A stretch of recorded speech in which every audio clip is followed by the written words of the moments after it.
No need to adjust your TVs, Ohio.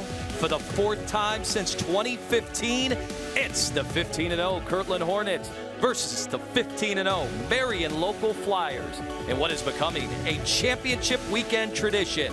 These two powerhouse programs face off yet again for the Division VI crown. Next on Spectrum News 1.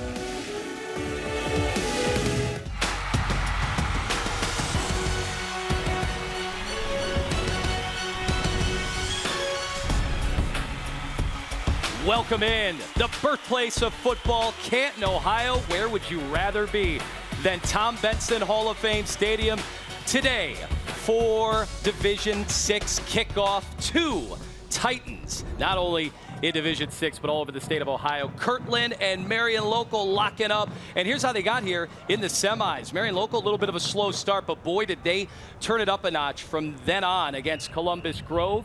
And on the other side, Kirtland. Boy, after that first quarter, it was a romp against Beverly, Fort Fry, and two teams that certainly know each other. This their fourth matchup. They've played before in the state championship. Welcome in Anthony Lima alongside Bryant Browning today. And this, I got to tell you, one of the more intriguing matchups, if not the most, from the people I talk to. These programs mirror images of each other. Yeah, we have a class of the Titans here today. We got two teams that win a lot, and they definitely know how to play and win in this game. Yeah, we got to talk about defense. Obviously, these two teams, that's where they hang their hats, especially the Kirtland Hornets. They'll be swarming around today on the defensive side of the ball. Yeah, Kirtland's defense has totaled 6 shutouts this season, and in the playoffs has only allowed 18 points. They definitely know how to raffle and shuffle up an offense. All right, you thought those numbers were impressive.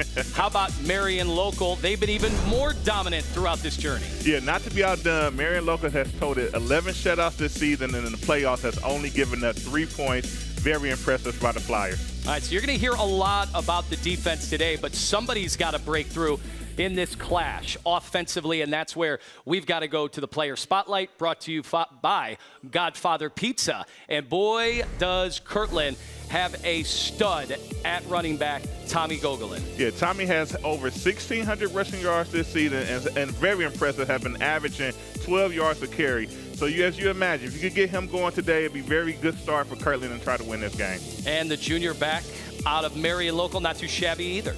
Yeah, Kyle Oddie, he's the bell winner for this team. If you get him going, he kind of makes things happen. You'll see a bunch of different guys carrying the ball for Local, but Oddie's their guy. They could get him going early in this game. It'd be off to a good start for them as well. Well, we have waited all season for this matchup. Number 1 versus number 2 in the polls. On a windy day, the rain seems to have subsided. And where would you rather be? Here in Canton, kickoff right around the corner. Brought to you by Baldwin Wallace University, and all the action on Spectrum News 1. The OHSAA State Football Championships are presented in part by the Spectrum News app, your community connection for news, weather, and live games. Download for mobile, Apple TV, and Roku today. By Baldwin Wallace University, a confident choice for exceptional learning. Learn more at bw.edu. And by Spectrum Mobile. Get unlimited data for $29.99 per line for 2 or more lines. Join the millions that have already switched, and you could save big each month. Oh, welcome back. Just a glorious facility and a glorious time to play for a state championship. Memories that will be forged today by these two teams, Kirtland and Marion Local. They've been the two teams, frankly, all year. Anybody that knows anything about this sport in this state, they have known that this was most likely going to be the battle, so no surprise that that is the case today. Anthony Lima, Bryant Browning, ready to bring you the action. We're moments away from kickoff, and what a program Tiger LaVerde has built. You see it, 17 years. And it has been impressive. 18 total losses at Kirtland. That's insane. Yeah, that's just dominant football. I mean, obviously he was able to come here and just kind of put a program in place that's just a winning culture. The community loves him. He loves the community. He loves to be there. And one thing for sure, they love winning football games. And same thing with the Royal Blue and Gold and the Flyers. 12 titles, looking for number 13. And Tim Goodwin, as good as it gets at this level and as good as it gets on the sidelines today. We've got to get down now to the third member of our team. So happy to bring in Ashley Collins, and the wind is picking up, as you can see. What a great day, though, for football. Yes, it is, Anthony. Glad to be with you guys today. It is very windy, but it's perfect for these two schools, right? Run the ball. That's what they're good at. That's what they know. And we've all been talking about mirror images of one another, right? When you look statistically, very, very similar. Coach Goodwin of Marion Local said it's like watching ourselves on film as we get ready for this one. And they know each other. They've played many, many times. And when you look since 2011, number 1 and number 2 coaches overall record are these two that are here today. So very similar. They know what to do to get things done, guys. Terrific stuff. Ashley Collins will be hitting her up throughout today's broadcast. Our keys to the game brought to you by Northern Ohio Honda Dealers. And no doubt, turnovers, it's almost like in tennis, you're trying to break the serve. Whoever gets a turnover today, that's going to be big time. Yeah, and Coach LaVerde with Kirtland made it really plain and simple. 4 turnovers last year, they lose this game. The 3 years prior, when they were state champions, no turnovers. So they really want to protect the ball. And it's all about executing for Kirtland. Just kind of going out there, doing the things they know, and being able to kind of do that to move the ball and get the game. And for Marion Local, they want to be efficient. Coach made a huge emphasis on third down. They want to be successful there. Usually for a team goal, you want to be about 50% on third down. So that's what they're looking for today, and they just want to limit their mistakes. And when a game like this, where these defenses are so good, you just can't have them. So want to limit the mistakes, and he felt that would be the key for him winning this game. Well said, and we are just moments away, as it looks like the Flyers will be kicking off, and Kirtland, the Hornets, they will start the Division VI title game with the football. Our opening kickoff brought to you by McAfee Heating and Air. What a terrific tournament all weekend it is. So many people helping out to make this a reality, and the sun is starting to come out. We didn't know if that would be the case earlier today as I drove down here in a little bit of a rainstorm. Yeah, it's been raining all day, windy, but hey, right after kickoff time, looks like things are settling down a little bit. So let's see how the weather holds up. Now Carson Bill is going to put that foot into the ball. It'll be fielded at around the 10-yard line. And Kirtland has it, and that is where they will start at the 18-yard line. The Hornets will take over the football, and this is a team, boy, they had their 55-game winning streak ended last year in the Division V state championship game. And who better than to orchestrate the offense than the coach's son, Jake LaVerde, the freshman. Yeah, true freshman. So very impressive, first of all, for him just being out here but being in control of this offense and trying to lead his father's team to another state title. Inside handoff is there. Rocco Alfieri, what a week. Last week that he had 18 carries, 96 yards. Our starting lineups brought to you by Skyline Chili. And as you can see up front, youngest team that Tiger LaVerde has had since he's been at Kirtland, but you wouldn't know it from looking at the results throughout the year. Yeah, he said he only has about 10 seniors on this team, which is really low for him. But hey, they're still here in this game, and see how they go today. Explosive run gets them out to the 40-yard line. That's a biggie by Rocco Alfieri. Again, the junior. You're looking for those big explosive plays, and you're going to see a bunch of them today as we continue to look at that defensive line. This might be the best defense we've seen all throughout this weekend. Yeah, we're talking about 3 points in the playoffs. So when teams are giving it their best effort, they are shutting teams down. So that's very impressive by the Flyers.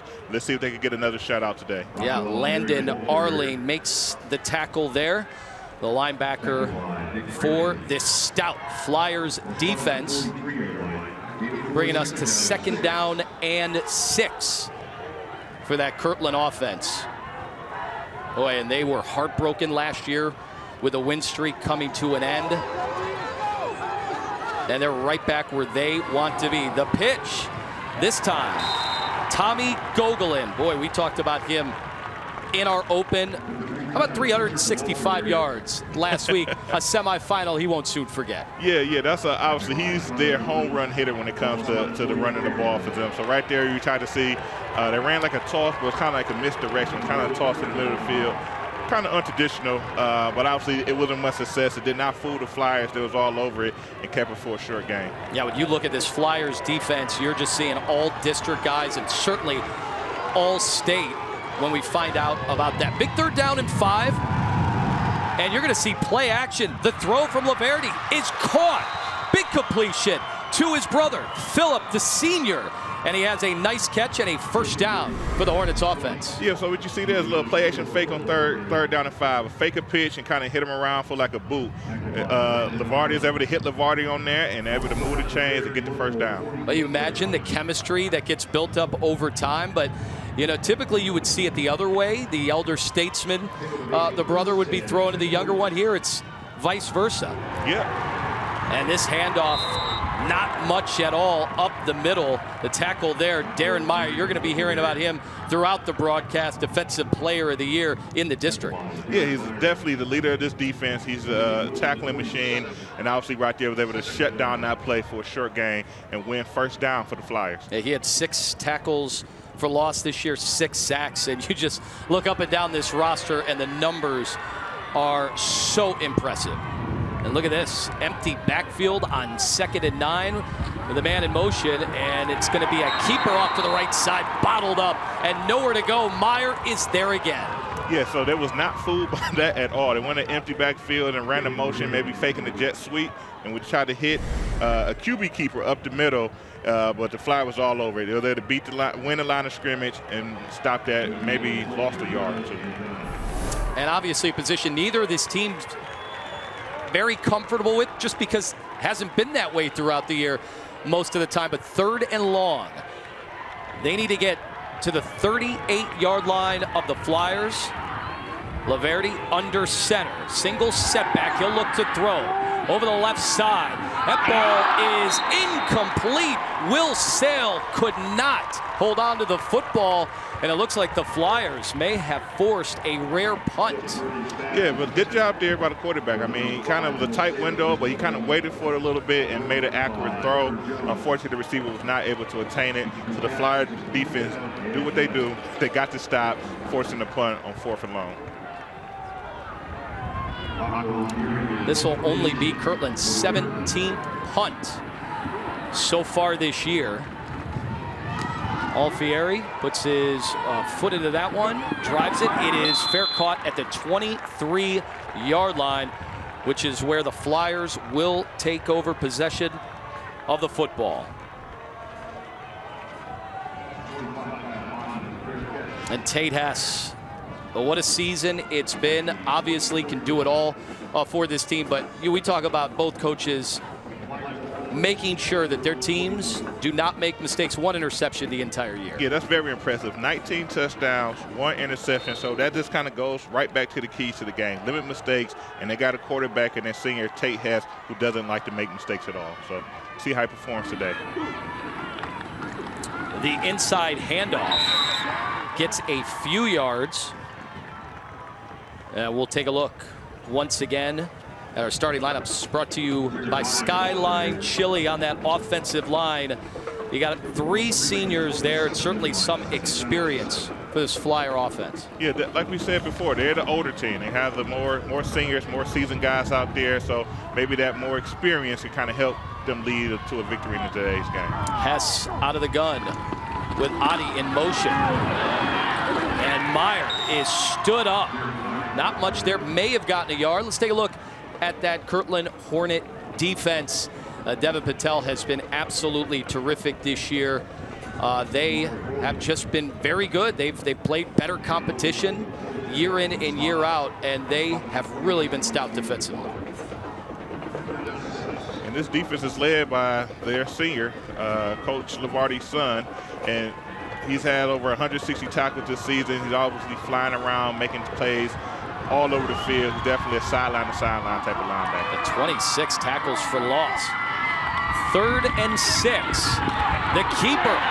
May have been miscommunication, but he is wrapped up, nowhere to go, as Kirtland looks like they have answered defensively as Alfieri. Yeah, so it looks like right there they tried to run some type of quarterback outside toss type of deal. So it looked like he tried to go on the outside, but Kirtland was all over it. They got in the backfield right at the snap, kind of hindered his path, and were able to get the tackle.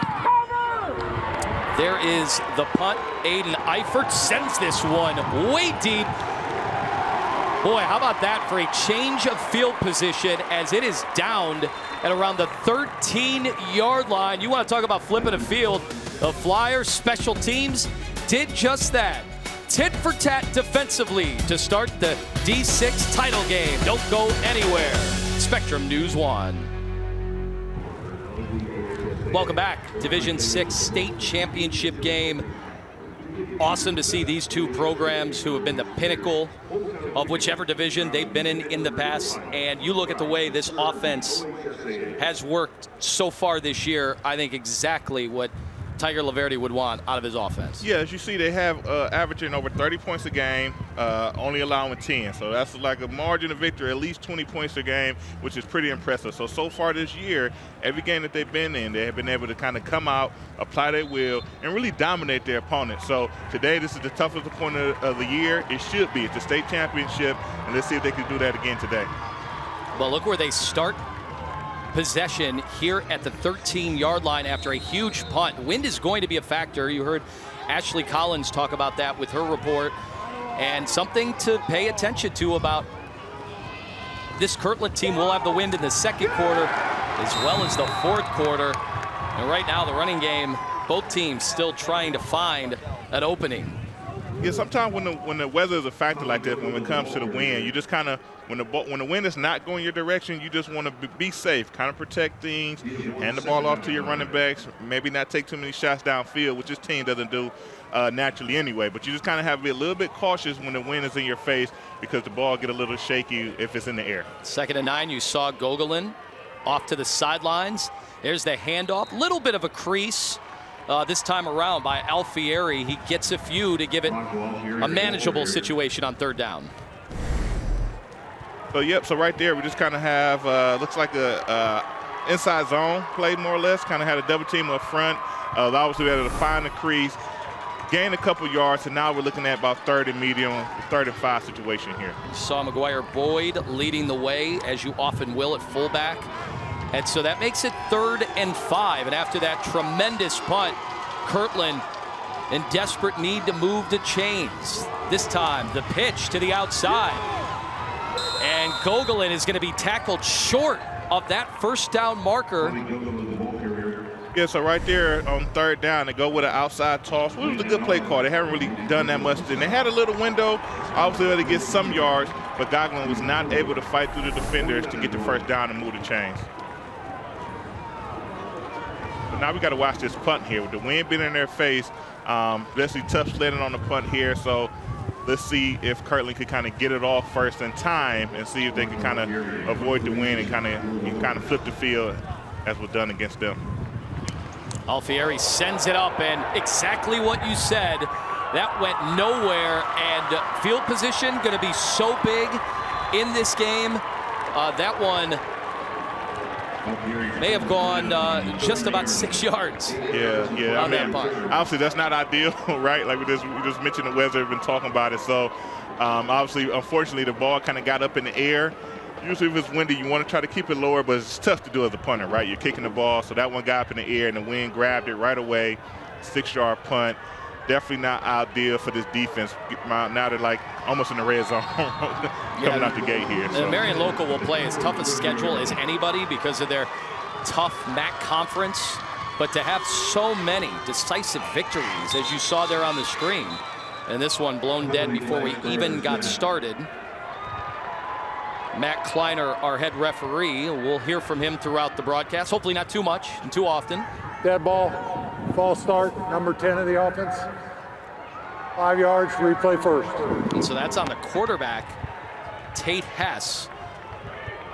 Yep, got out a little early there, but with a punt that short, it almost works as a turnover, right? You get a 6-yard punt, kind of acts as a turnover where you don't really get any, you don't flip the field at all, but you come out here as the offense, you don't execute, you get a flag, kind of set you back behind the chains to see if they could work themselves out of it. The pitch out of the I formation. Adi looking for a block, gets to the 30, so got the penalty yardage back, which will set up 2nd and 10. Yep, and right here we have a toss. So we go on the outside right away. You got some pulling linemen in there, and Adi was able to kind of get some space, make a cut, get north and south, and most importantly, the running back. Sometimes when it's not a lot of there, the thing you have to do is fall forward. So Adi was able to fall forward there, gain 5 yards, and get the penalty yardage back. Now you're looking at 2nd and 10. And we're going to talk a lot about Darren Meyer on the defensive side of the ball, but he led the way there from the fullback position, and now Hess in the gun with a man in motion. The toss, this time to Adi. They're going to line him up all over the place, and that's something Kirtland going to key in on. Yep, and so right there, they line him up a wide receiver, motion him in, and hit him with kind of like a jet sweep type of toss motion there. Not a ton there, but he was able to get another 4 or 5 yards. Now they're looking at 3rd and medium. But like Adi's their guy, so they're going to put him all over the place and just try to get him the ball because they know he has the explosion to make it a big play. So 3rd and 6, probably have a few downs to try to get this. Hess this time will keep, and he'll spin, and he is brought down. Incredible effort defensively by Matthew Cayley, the sophomore, in on the stop.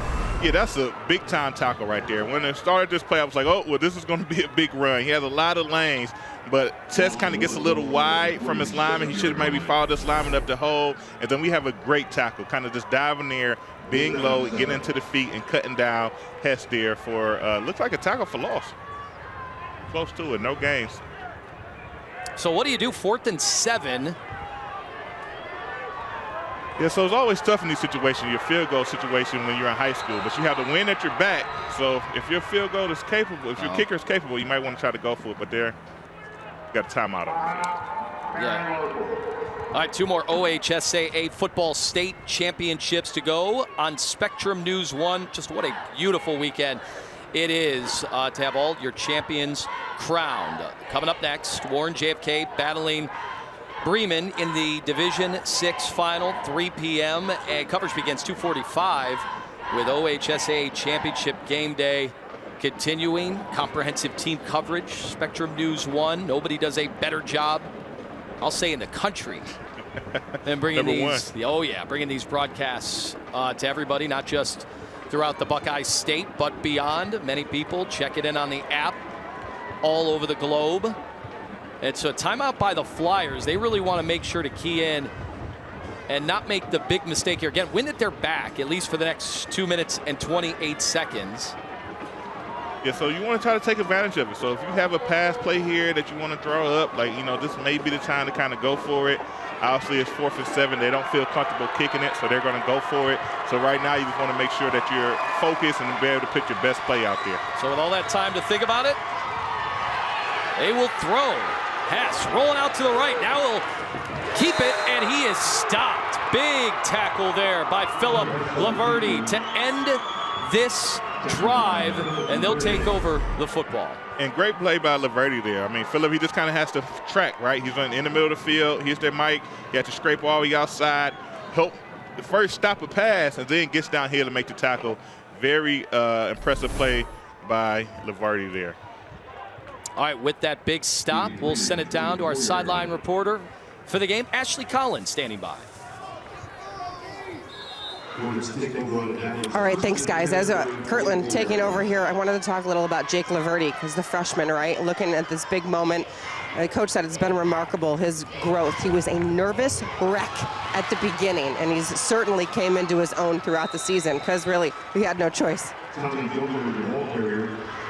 No doubt. Thank you, Ashley, as Tommy Gogolin on first down, trying to get all that speed that he has to the outside, and was able to pick up 7 on the play. Yep, that was a good job on first down. Getting 7 yards there, trying to get in the 2nd and long situation. That kind of really opens up your playbook right there. You can kind of, do something more conventional, hit it up the middle with a run, what they like to do.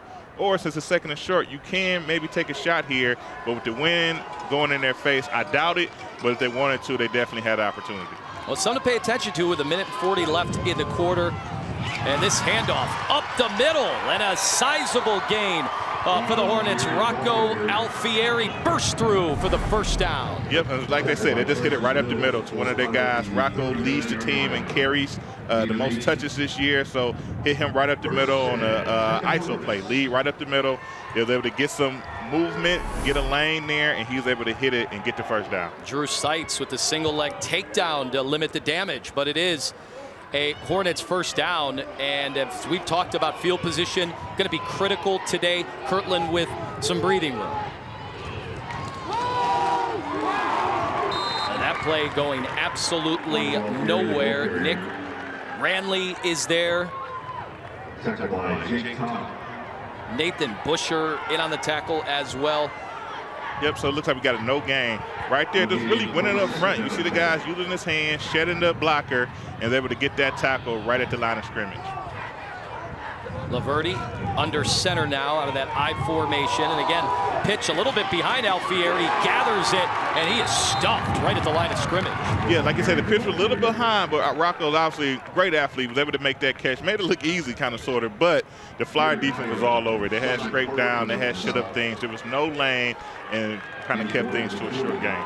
Simon Partington making sure to stop that in its tracks. No surprise, Kirtland not wanting to run another play in this quarter, so they'll run that clock down so they can get the wind on their side of things. Folks, 1 quarter in the books in the Division VI state championship, and we are scoreless between these two storied programs with an amazing 18 championships between them. Big third down coming up next. Stick with us on Spectrum News 1.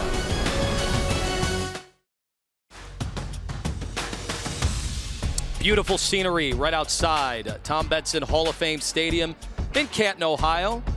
Let's take a look at our road to Canton, brought to you by Pro Football Hall of Fame Village, and it's been nothing short of absolute dominance for the Kirtland Hornets to get here. Yeah, that's just very impressive. I mean, when you look at this, like I said, once again, these are the playoffs, so you're getting teams' best performance. Everyone in the beginning of the year, they have a goal to get to this game. They want to be state champions. That's high school football across the nation, right? And for them to go out there and kind of put up these dominant performances in games that where everyone matters and all the chips are on the line, just kind of let you know what type of program the Kirtland has.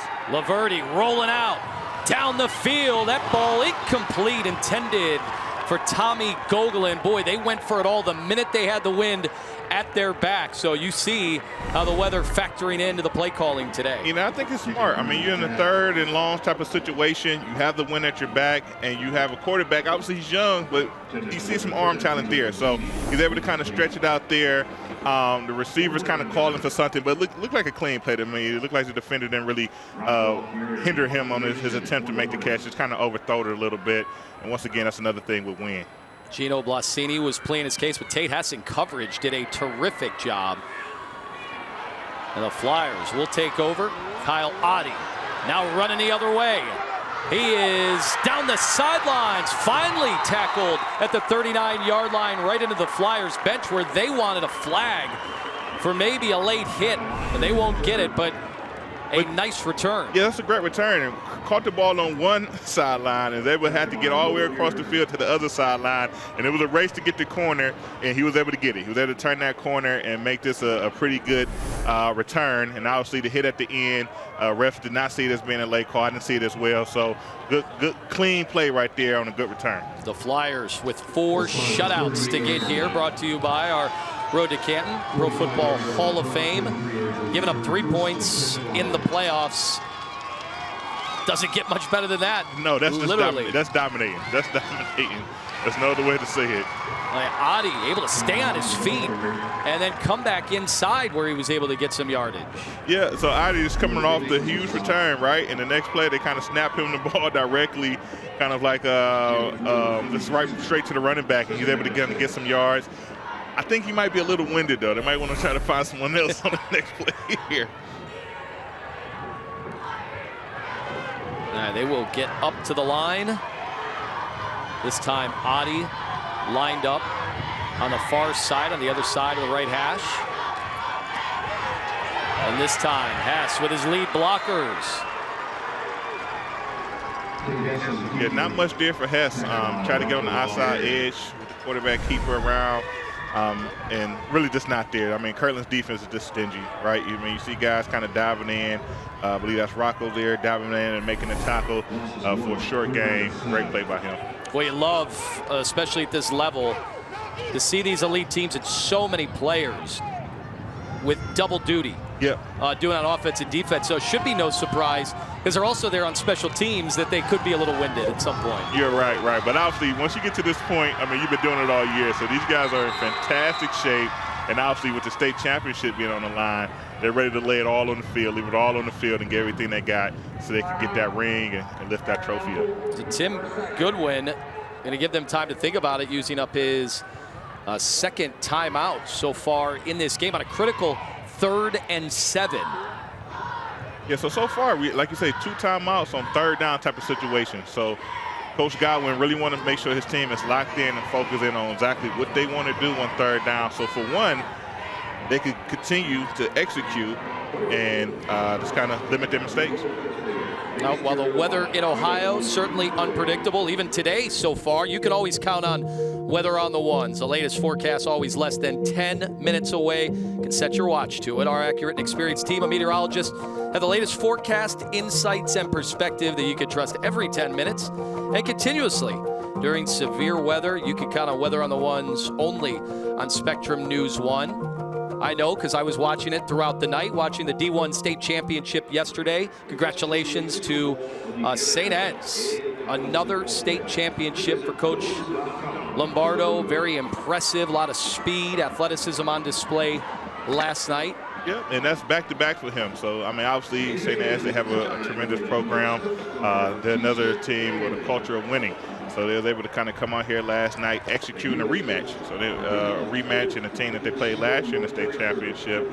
And obviously they was able to execute, come out, get the win, 28-14. Congrats to that program. Boy, basically these entire communities coming out to support their programs and their kids. You love to see it, both from Kirtland and Marion Local. Obviously, they have as strong a fan base as you're going to see at this level. It is terrific to see. Everybody just gets on the buses and heads on down to make sure to watch their kids play for state championship.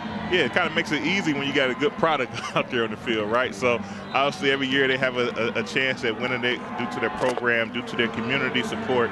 So it's great to see them out here once again on a windy, cold day in December, trying to cheer their team on to be a state champion. All right, now we saw the Hornets open up the offense on their 3rd down, but they had the wind in their favor. Do you see Marion Local doing that? If it was me, I wouldn't. I would try to get the ball to one of my best guys and see if we can kind of get the 1st down. And the toss back to Hess. He's got room to run past midfield. He'll have the 1st down and more. Finally brought down at the 35-yard line. Danny Alfieri there on the tackle, but a little trickery to get the 1st down. Yeah, this is a great time for us. So last time they called a timeout, not too much coming out of it, but this time they set up a trick play there to kind of confuse the defense, got Hess into some space, the ball from their best player to the next best player, from their best runner to back to their quarterback, and they're able to get the big game. Biggest play so far from scrimmage today. How about that use of the timeout? The pitch to Adi, this time stumbling and brought down behind the line of scrimmage as the Hornets D swarming to make the play. Yeah, Gino Blasini. Yeah, and I think Kirtland, they're upset, right? They got pride. So you hit them with a trick play, the next play, they just smother it. They just kind of get the tackle in the backfield, lose 4 or 5 yards there because they are a defense with pride. Now you see the numbers when you're averaging, well, 17 yards a carry throughout the year and then doing it on both ends. That is as impressive as it gets. So 2nd and 14, they lost 4. Hess will look to throw over the middle. Twisting and catching that ball is Connor Bruns, the tight end. Senior is able to make the big grab. Yeah, and that's just a nice pitch and catch there. You kind of move the pocket a little bit, but Hess pitched that ball in on the money to one of his guys. They're able to get to completion and kind of get back that yard they lost and get to a 3rd and manageable situation. Will Beers, the junior, 106 tackles coming in today. Sets up the 3rd and 5 here in the 2nd quarter. And they'll run it from the eye, and this time Tiger LaVerde puts a stop to it. He uses his 1st timeout today for the Hornets defense. They know how critical this play and this possession is. Yeah, and last 3rd down, where they got hit with a trick play. So now you might want to get your guys together. Just kind of go over your keys once again. Like, hey, this is what we run. This is the situation. If someone gets into your zone, hey, track them.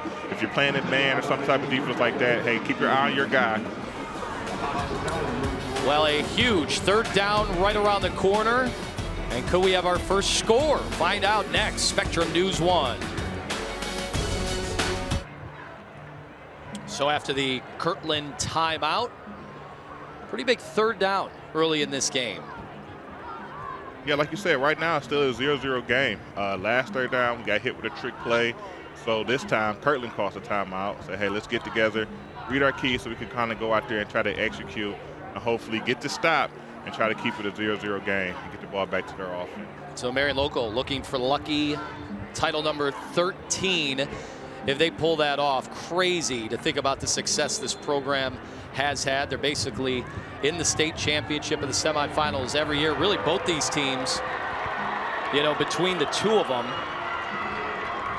And I think what's really impressive about their 12 state titles, they didn't win their first state title to the year 2000. Right. So, you know, it's only been, you know, 22 years that they've been kind of had this program and winning state titles like this. Very impressive on the run that they've been on. Hess will line up under center.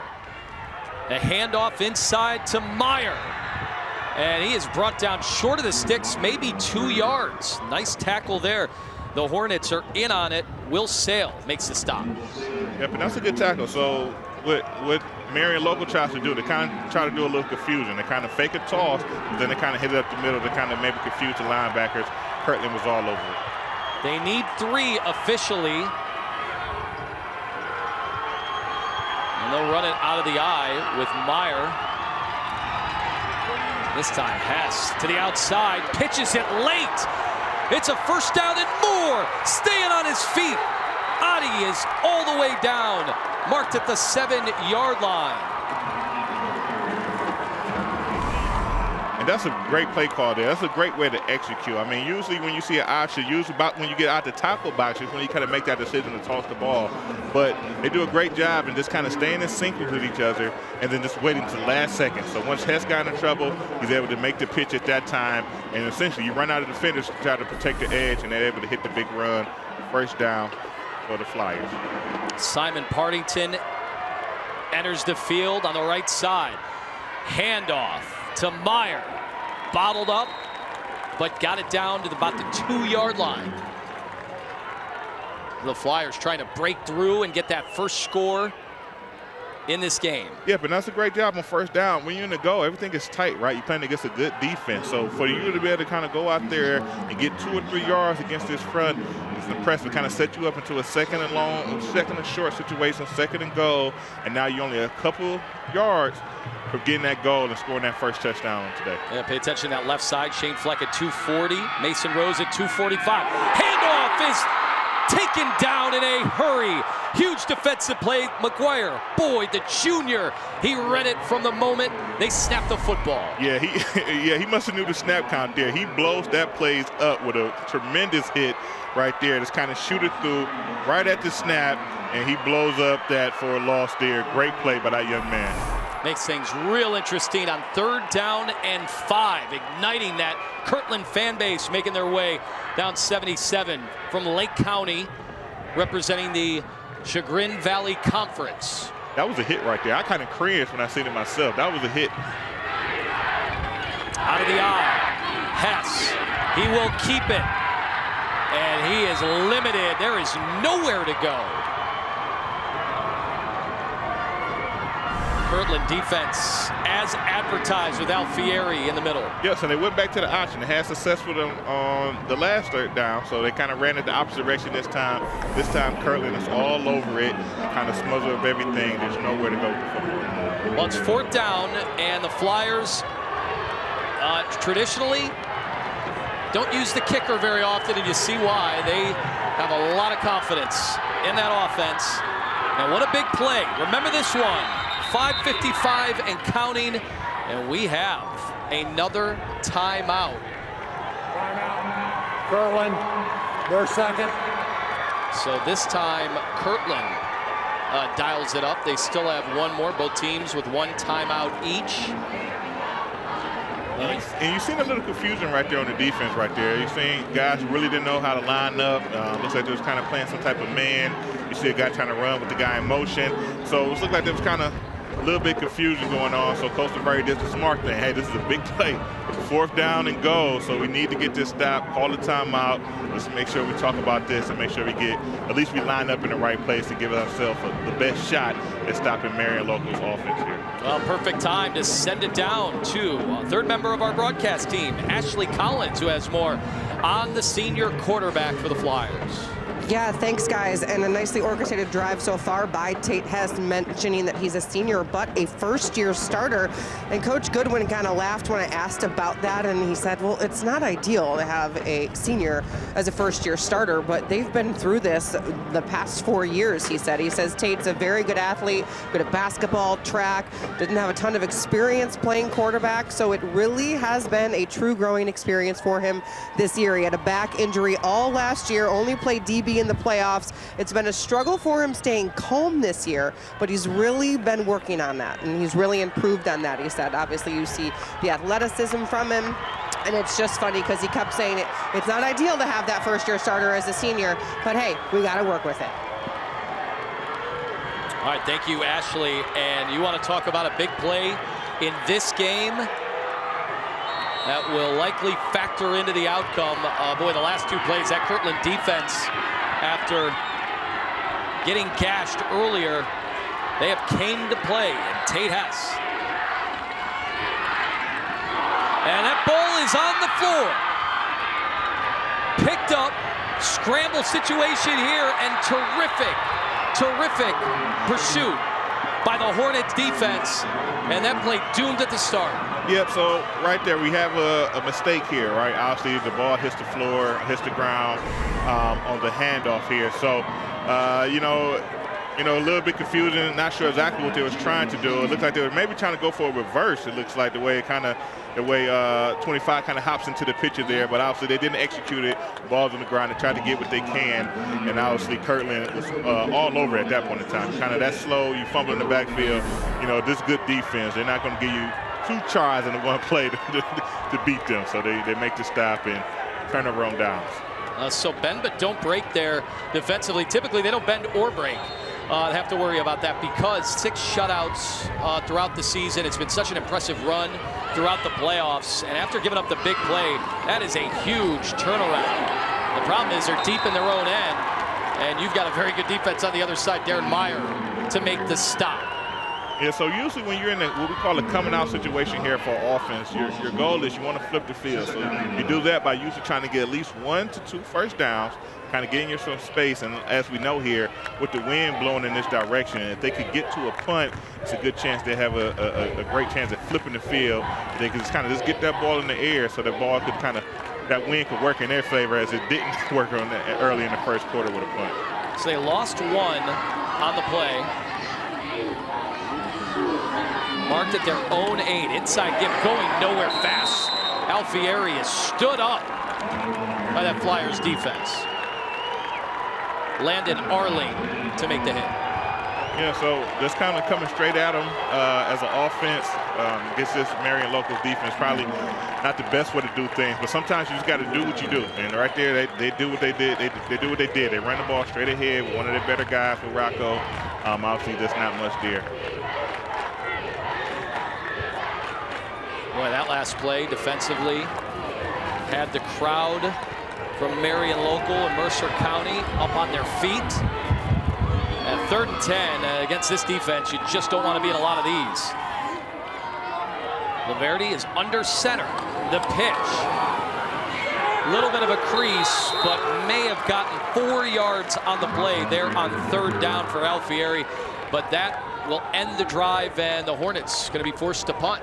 Yeah, so on 3rd down here, to do something safe, try to go on the outside, but a toss to the running back, obviously with the young quarterback, did not feel comfortable with taking a shot downfield, especially in this coming out situation. So they do something a little safe, get the ball on the toss, and get 4 or 5 yards, not much there, but now they get the punt, and hopefully they can flip the field with a big punt here. Alfieri, look where he's standing at his own 3. You want to be careful situations like these. High snap, and it is sent away, and this one will drop at the 48 and down on the other side.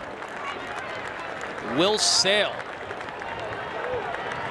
is able to down the football for the Hornets. Coming up at halftime, Mike Cairns, Matt DeRazio, and Antonio Pittman will break down the first half, plus all the latest news and weather with Spectrum 1's Brianna Rivers and Alexa Maslowski, Robin King as well. Ashley Collins also will visit with Kristen Ronay, Director of Compliance for the OHSAA. A loaded halftime show for you today. You will not want to go anywhere as we will crown yet another state championship. We'll be keeping an eye on that wind from the gun at the 49-yard line. And this time the direct snap to Adi. Got a few. Yeah, it's funny that, that we kind of talk about it throughout the whole broadcast. These teams really mirror each other, right? And you kind of just see it on the field. When you look at the defense, it's just really just great technique. I mean, you just got guys that playing with their hands, know how to get some separation from blockers, and they just tackle. They don't miss tackles. They kind of dive in there and get guys down to the ground when they make contact.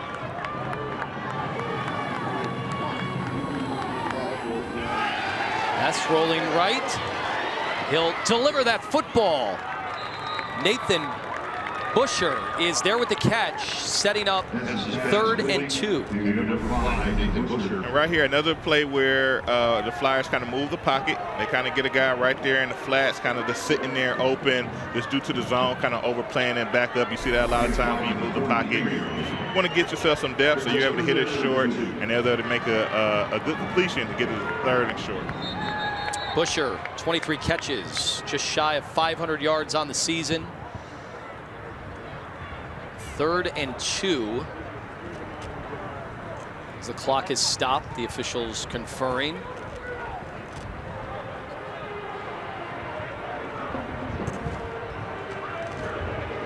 I'm not sure, not quite sure. Maybe it has something to do with the football. Look like they swapped out footballs there.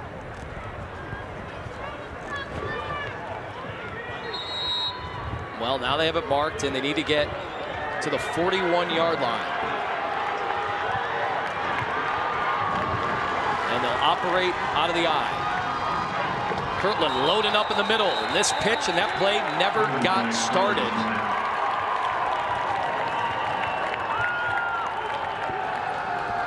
Dead ball, encroachment, defense number 31. 5-yard penalty, 1st down. Oh, that is a big penalty. Yes, it is in a situation like this. So obviously in the goal situation, the defense is able to time up the snap count perfectly. You see them blow it up in the backfield. They try to do that again, but this time it's a little bit off. When it's kind of, I'm not gonna call it a gamble, but you just kind of make sure you got to hear things correctly and know the cadence. And right there, the Flyers' cadence a little bit off. You get encroachment, easy 1st down. Yeah, rare to see the Hornets defense with a gift like that. This time, pass down the middle of the field. It's caught for the 1st down and more. Huge play. Connor Bruns making that catch.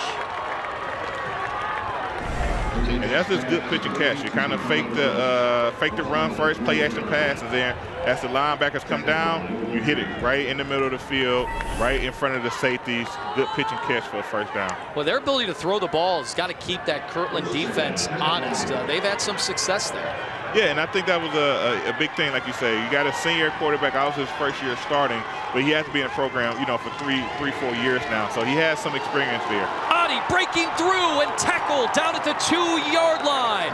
A touchdown-saving tackle, that time by Will Beers. And right there, we get Adi on the edge. He got blockers lined up in front of him. And once he kind of starts going north and south, he's hard to bring down. So he was able to kind of corral them down at the 2, but a big gain, explosive play on the run that time. Last time we were down here, the Hornets made a couple of huge stops. Do they have another one in them? Marion Local knocking at the door under 2 minutes to go here in the 1st half. They'll take their time. That ball spotted right at the 2-yard line as they break the huddle, going from the I formation. The handoff to Meyer, and he is into the end zone for the game's 1st score. And the Flyers jump on the scoreboard with 6. Right, and they gave it to one of their better guys. I mean, Myers been scoring touchdowns for them all season, leads the team in touchdowns. So in the goal situations, they'd like to get the ball to Meyer. They was able to get it there, and he fought right over the edge, right? I mean, they didn't give it up a lot, but he's able to kind of stay low, keep fighting, keep those legs turning, and get the ball past the line for the touchdown. Man, you saw almost a wrestling match there on the goal line. Alfieri was trying to make the stop. Beers was trying to make the stop. But the determined Meyer breaks through his 24th touchdown of the season, and we have a score in the books. Carson Bills connecting on that extra point attempt. He had 5 a week ago in the semis, and a 7-0 advantage for Marion Local, and they did so against the win. Yep, but right there, they just kind of did what they did. They got the ball to their best guys, and they ran some stuff that was like just conventional for them. They were able to win the line of scrimmage, get some blocking downfield, turn some big gains, and get to the goal situation. Then they gave it to their best scorer, their best touchdown guy. Meyer fought for it. Kirtland did what they could, but they couldn't keep him out. He would not be denied. Touchdown for the Flyers. Well, what a big-time score before the half here. The question is, can Kirtland and that Hornet offense get something going offensively? Yeah, and they have the win in their favor, so you would think this is a very big drive for them. They need to kind of take this minute and 39 seconds, and I wouldn't try to run out the clock here. I would try to get something going, because we know coming out at half, the win would not be in their favor. So if they got anything that they kind of wanting to try, anything they've been saving for this game, I think it's a good time to kind of call it and hopefully try to tie this game up going into half. Carson Bills setting that ball on the tee. Number 10, Tino Glassini, and number 18, Warriors.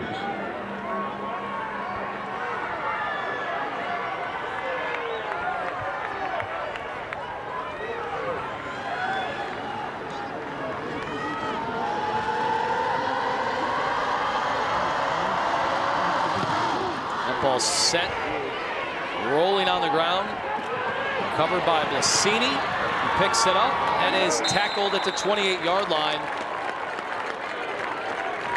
So the Flyers go more of a squid kick there, with the wind not being, favorable for them. They just wanted to keep it on the ground, be able to get to the returner and get him down for a tackle, and I think they executed the way the coach drew it up.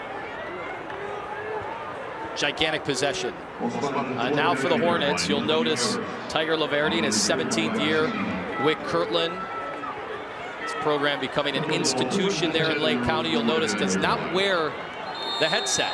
He's only done it one game in his career, and I think it's worked out for him. 198 and 18 at Kirtland. Yeah, I think he knows what he's doing. Handoff up the middle, huge gain. Alfieri is out to the 43-yard line and a nice first down run.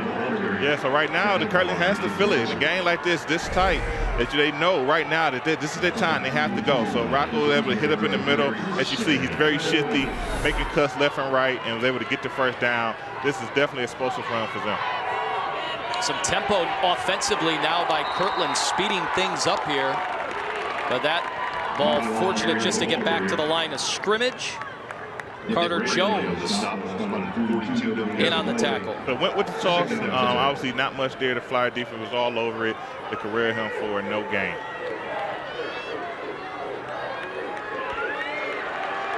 .50 seconds and counting. Glassini.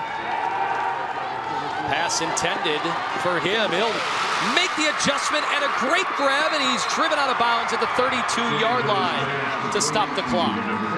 And right there, LaVerde just kind of gives him a shot, right? I mean, it's good defense. The defender's there, but he puts the ball up in the air. He's able to make the adjustment, come back to it, and make a big catch when his offense needed it most. And so both teams showing that they can. They're not normally expected to, but they can go to the air if need be. And obviously Kirtland finding themselves down a score, trying to move that football, and they got a big grab right there with LaVerde barking out the orders to his teammates on the offensive side. They'll look to throw again. The screenplay drifts and could have been a dangerous one, as it looked like the all-out blitz was in his face when he delivered the football. Yeah, so like you say, they try to set up a screen, kind of like a throwback screen, right? They run the quarterback out one way and let you try to hit the running back who's back on the other side of the field. But the ball just kind of flutter a little bit. Like you say, dangerous throw. If the Flyer defender, if he would have saw the ball, he might have been able to track it down for a huge interception. Fortunately for Kirtland that he did not, so he got it incomplete, and they get back in the huddle for second down. All right, 3 receivers. Ball Ferry in the backfield. Ball is intercepted. Incredible defensive play. Aiden Eifert is there. He read the eyes of LaVerde, and a pivotal turnover with 28 seconds to go. Yeah, like you say, that's a tremendous catch, right? They try to hit an out route. He's playing, he has the flat, so he's up under it, and so he's just all over that pass. So you see one-handed grab to kind of start it, and he gets it down, gets the feet down. He's tight on the sideline. That's a huge turnover for the Flyers.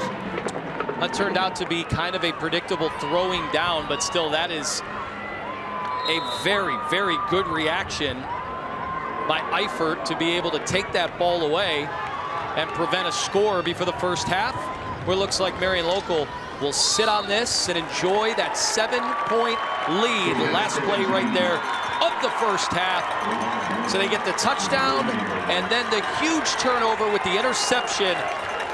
And that Flyers fan base right now is loving life going into the tunnel at halftime. Yeah, that's the way you want to close out a half. You get a score, as another team is driving, right? They hit on a couple big plays, but hey, you stick to your keys. You continue to execute, and the Flyers are able to come up with a turnover there to kind of shut down the drive, and now they're taking a knee. It would take their 7-point lead to the half. All right, Ashley Collins has our interview right before the half. All right, thanks, Anthony. Coach, obviously you talked about mirror images of one another, these two teams trading defensive stops. How impressed were you with your defense in that first half? Our defense is playing great, so is theirs. I mean, they're really quick, flying to the ball.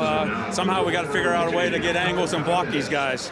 You look at that momentum change a bit, obviously scoring before you go into halftime, and how do you continue that with points at a premium certainly today? Yeah, I mean, it's just going to be a battle to the end. I mean, that's just how it's going to go, and you know, it's fun competing against a great team and a great coach like Tiger. All right, thanks so much, Coach. Good luck in the second half.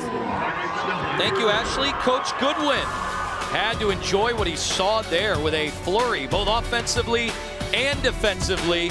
And even had a nice punt as well in that first half for the Flyers, holding that 7-0 lead. Coming up, our halftime report. Mike Cairns back in studio next. The OHSAA State Football Championships on Spectrum News 1 are presented by Baldwin Wallace University, a confident choice for exceptional learning. Learn more at bw.edu. By Spectrum Mobile. Save up to 60% on your wireless bill with the nation's fastest growing mobile provider. Join the millions that have already switched. And by the Spectrum News app. Watch live news anywhere, anytime. Explore stories that matter to you, plus the latest weather every 10 minutes. Available on all your favorite devices, including Apple TV and Roku. Welcome back to Canton. Beautiful shot of Tom Benson Hall of Fame Stadium. Defensive struggle, no surprise there. Marion Local clinging to a 7-0 lead over the Kirtland Hornets as they decide Division VI state championship. Welcome back. I'm Anthony Lima, joined alongside Bryant Browning. And I said no surprise that we got that much defense, but a big defensive play as well. It's kind of what we expected. Yeah, this game has been tight. Like we said, all broadcasts, these guys really mirror each other. When you look at the stats, both teams have ran 24 plays for a little bit over 100 yards. The difference here is field possession. We have Maryland Franklin running a trick play to flip the field, and they're able to capitalize and get a touchdown out of it. And then we have Kirtland trying to drive, and it led to a turnover. Well, we knew maybe one score would be a huge difference in this ballgame, and we got it with a big drive by Marion Local, going against the wind and actually finding some success via the pass. Tate Hess finding receivers, and then the big run here. Yep, you see Adi just kind of following those blockers and able to kind of get on the edge and then hit it north and south. This game is tight. You see it's being won in the trenches. Who could make that do that little thing to kind of get over the hump? And so far, Franklin has been able to do it and get on the board. Darren Meyer punching it home for the lone score of this game, but look at the total yards. As even as you're going to find a crucial penalty and a big mistake kept that drive alive, Kirtland really is going to regret that one, but they have an opportunity here in the second half. Now, they were looking to drive and maybe put some points on the board before the end of the first half. Had a little bit of success going. They were moving the football. Their fans were starting to feel it. But sometimes one mistake can doom you in a championship game. Yeah, and like we said before the game, Kirtland did not want to have a turnover. So right before half, unfortunately for them, they do throw an interception. But let's see if they can kind of battle back out of it, kind of get out here. You did see some good things. You did see them moving the ball a little bit. So you just kind of got to limit the mistakes, kind of stick to doing what they do, and try to get in the end zone. Well, the great reaction by Eifert there, and that could be a difference maker. Yeah, I mean, that's a tremendous play. I mean, like, you can see that on top 10 plays right there. One-handed catch on the sideline, tipping toe in, squeezing the ball, and making that turnover for his team. All right, now on the sidelines, we send it to the third member of our broadcast crew, Ashley Collins. Thanks, Anthony. I spoke with Coach LaVerde right as he came out of the locker room after half, and he just said, man, their defense is good. We knew that, though, coming in here, and they need to move the ball better when talking about his team. He said, we're playing hard, though, and that's all we can ask. That's typically what Tiger LaVerde says. That's his demeanor here on the sideline. Coach said, I said this before the game, we need 14 to 20 points to win this one, and he's sticking by that. I asked about the wind, the weather a little bit here, obviously affecting things, and Jake LaVerde can let it fly a little, as we know, when the wind's at his back. He said it's just so tough, though, with this and kind of not knowing the direction of the wind right now and where it's going to swirl or go. So just trying to manage things out here for Kirtland. Very much, Ashley. And look at the numbers there in the first half. You don't expect this to continue for Kirtland. Certainly they're an offense that knows what they are. They have an identity. So to have 5 possessions and then the 2 3-and-outs, a bit of a surprise, even given the competition today. Yeah, so for Kirtland, I think they need to just shake it up a little bit. Like, I know, coming into a big game like this, I mean, obviously these teams are here all the time. And a lot of times when you get to games like this, it's something you've been practicing. As you've seen Marion, it kind of came out with the throwback to the quarterback, trick play.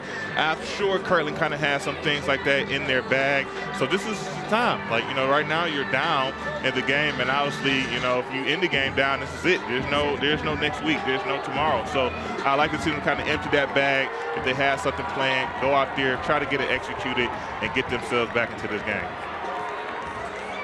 Well, we're getting set for our second half kickoff, brought to you by DNS Heating and Cooling. The Hornets have spent very little time over the years trailing. Certainly they had the 55-game winning streak snapped last year in the Division V state championship game against Versailles, but 7 points and given the ball to Marion Local to start things off here in the second half. A little bit of wind has picked up again, and that ball is off the tee. It's something to monitor as well. Certainly aided one of the first half punts in this game, and then did the opposite to another punt. Right. Yeah, so, the wind has definitely been a factor. I mean, obviously it's been kind of whirling up right now. We're going to have someone kind of hold the kickoff for them to get it off. It blew it off the tee twice here. So it's definitely a factor here. So right now, the win is to the benefit, you would say, of Kirtland as they're kicking off. So hopefully he can get a good kickoff and try to once again get a stop. Yeah, Will Sale had to hold that one. This one booted down to the 5-yard line. Picked up, Drew Loss. He's got room to run. And a nice start as he's out to the 34-yard line before finally getting tackled right over there in the sun. And we'll take another look at that, but it seemed like he had a little bit of room finally. Yeah, so they set up a nice return there to the right. You can see a lot of blue jerseys kind of lining up, trying to make a wall. Great job by the Kirtland return team for just kind of knifing down and kind of stopping that from being an even bigger return. All right, Tate Hess, you see the numbers? He was perfect in the first half and able to keep that Hornets defense honest, completing all 5 of his throws. And now he'll start out from the gun with Darren Meyer next to him, Adi in motion, and he'll take the ball to the sidelines, tiptoeing his way to about a 5-yard gain. Yeah, but like you said, right there for Hess being 5 of 5 in the first half, those passes was big. Once again, like you stated, to keep the defense honest. This Kirtland defense has been so stout all year. But hey, if you know one thing, you're stopping the run, and next you know you're getting hit for a couple passes, you have to adjust for it. And it kind of opened up some things for them. I believe that helped open up some of those running lanes, and Adi was able to take advantage of it and get the ball down to the goal line in the first half. Aiden Eifert onto the field for the Flyers, and again from the gun on 2nd and 6. And this time, nice tackle there defensively. The Hornets making the big stop. Yeah, right there, we know this guy's a big hitter. We've seen him make some big hits in the first half as well. He's still bringing that same energy in the second half. He's able to kind of track down Adi there and be able to deliver the boom on that tackle. McGuire Boyd was the one with the big hit to bring him down, and now we have an injury. Looks like Davin Patel. The trainers will tend to him, and we'll get a little pause in the action here. Marion Local with this first drive and the decent field position to start the second half. You look over on the Kirtland side of things, you know, Bryant, you talked about maybe mixing it up a little bit. Could be their thought process, but certainly defensively they know they need to stop here. Yeah, so obviously they've been defensively, other than the trick play and kind of a play here or there, they've been pretty good. So right now we get into a third down situation. If you recall, on their scoring drive, as we spoke at halftime, they had a penalty, right, that kind of kept Marion Local going. So obviously you want to be clean here. You want to be where you're supposed to be, lined up correctly, but they do need to get this stop, and so they can kind of make sure that this first half kind of kettles where it's at. So Davin Patel goes off to the sidelines. Big defensive presence for them. This time Hess will roll out and keep it, but he is tripped up. Nice defensive play by Will Sale to get the stop on third down. Yeah, tremendous tackle. He makes the tackle on the kickoff return, and now he comes out and make another great tackle here in open field. Obviously, Hess has a lot of space. If he misses that tackle, most likely he gets the first down plus, but he's able to kind of break down, go with the flow with Hess and get him down to the ground. Now we're looking at a 4th and short situation.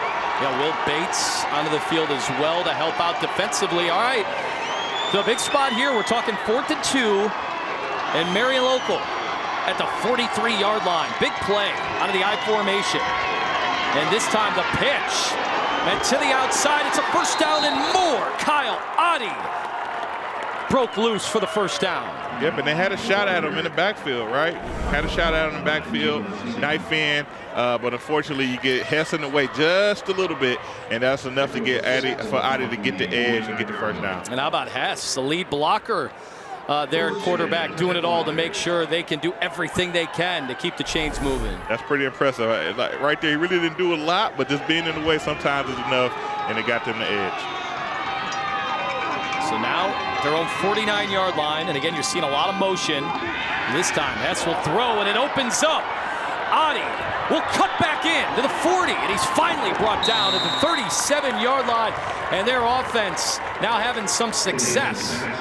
Yeah, and once again, it's the little things right there, right? So they kind of do a little misdirection, and boom, they get the ball to their guy. They get the ball to Adi, and from there, once he has the ball, obviously we know he has the ability to make guys miss and keep the chains moving. And now finding a rhythm. You don't see teams very often that can do this against this defense, which, as you mentioned earlier, pitched 6 shutouts this year, and they made a big stop in that first half. Yeah, and I feel like really it's the wrinkles, right? It's the little things that they're doing to kind of cause some confusion for the defense and really making a difference. Well, look who's back on the field. Patel was sidelined for a few plays, came back in and makes the stop. Yeah, and that's good to see. Good to see. Obviously, you don't want to see anyone get hurt. Obviously went down. He had a nick, but he was able to kind of shake it off, get right back out there, and then get right back to making plays. Very important game for the seniors. It's his last day, so you want to leave it out there on the field. 4 tackles for a loss this season. For Patel, make that 14 tackles for a loss with 5 sacks. Sets up 2nd down and 9. And it's going to be a keeper. Hess looking for room to the right side. And he is stopped about 3 yards shy of a Flyers first down. And right there, we just got a Hess keeper right up the middle. He's running tough, but the Kirtland defense is tough as well. And you see right there what they're doing. They're stretching, they're reaching, they're trying to get that ball out. They want to get their turnover back and try to get the ball loose on the ground and get it back to their offense. So sets up another big third down. Cameron Treadwell make that Drew Seitz onto the field for the Flyers. And there's the handoff and stopped immediately. Seitz, not a lot of room, the 6'2" senior.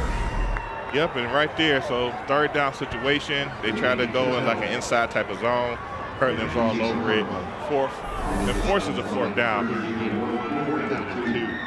But so far on the day, third down has really not been Marion Local's thing, right? They haven't been very efficient on third down. I know that was a goal for them before the game. But on fourth down, things have been going pretty well for them. You see them kind of making big plays on fourth down. So let's see if they're able to do it again. So Eifert is out. Busher is in. See the tight formation, but they'll go from the gun. And this one whistled dead before we get started, and it's a timeout. Marion Local. And that was a good timeout. Marion Local, their first of the half. Yeah, that was a good timeout. You see, Adi was lined up wide, and they already had a guy on the ball. That was not a lineman. So at the end of the play, Adi jumped on the line. So the coach called the timeout because they would have snapped it. It would have been a penalty. All right, big play coming up, 4th and 2. Don't go anywhere. We'll see if the Flyers can convert. You're watching Spectrum News 1. All right, welcome back to Canton. Tim Goodwin, the head coach, signaling for a timeout, was fiery when talking to his guys, as he is right now with his quarterback, Tate Hess, who's been so dynamic in this game, and they know how big of a play this is. Without a doubt, you can hear the Kirtland Hornets faithful making the trip. Lake County down 77. You know they know how important this is to get a stop. 4th and 2, and they'll go from the gun again after the timeout. Here come the Hornets. Hess, little misdirection. Adi will throw down the field, and it's picked off. The turnover, and a huge play on 4th down. And they get all the way back to almost the original line of scrimmage. On the interception return, Gino Blasini was not fooled by any of it. Yeah, so trick plays there. They kind of throw the toss back to Adi, and Adi got a receiver streaking down the middle of the field. Unfortunately, left it a little short. Once again, he's not a quarterback, and Kirtland's all over it, and they make that turnover. Great play, great stop by them. Well, we do see a flag on the play. We'll go down to the head referee for today's contest, Matthew Kleiner.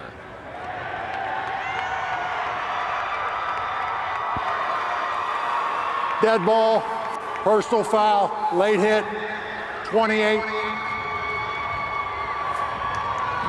15 yards, first down. Well, that is huge. Not only the turnover, and if it would have been incomplete, it would have been a turnover anyway. He did get back to the line of scrimmage.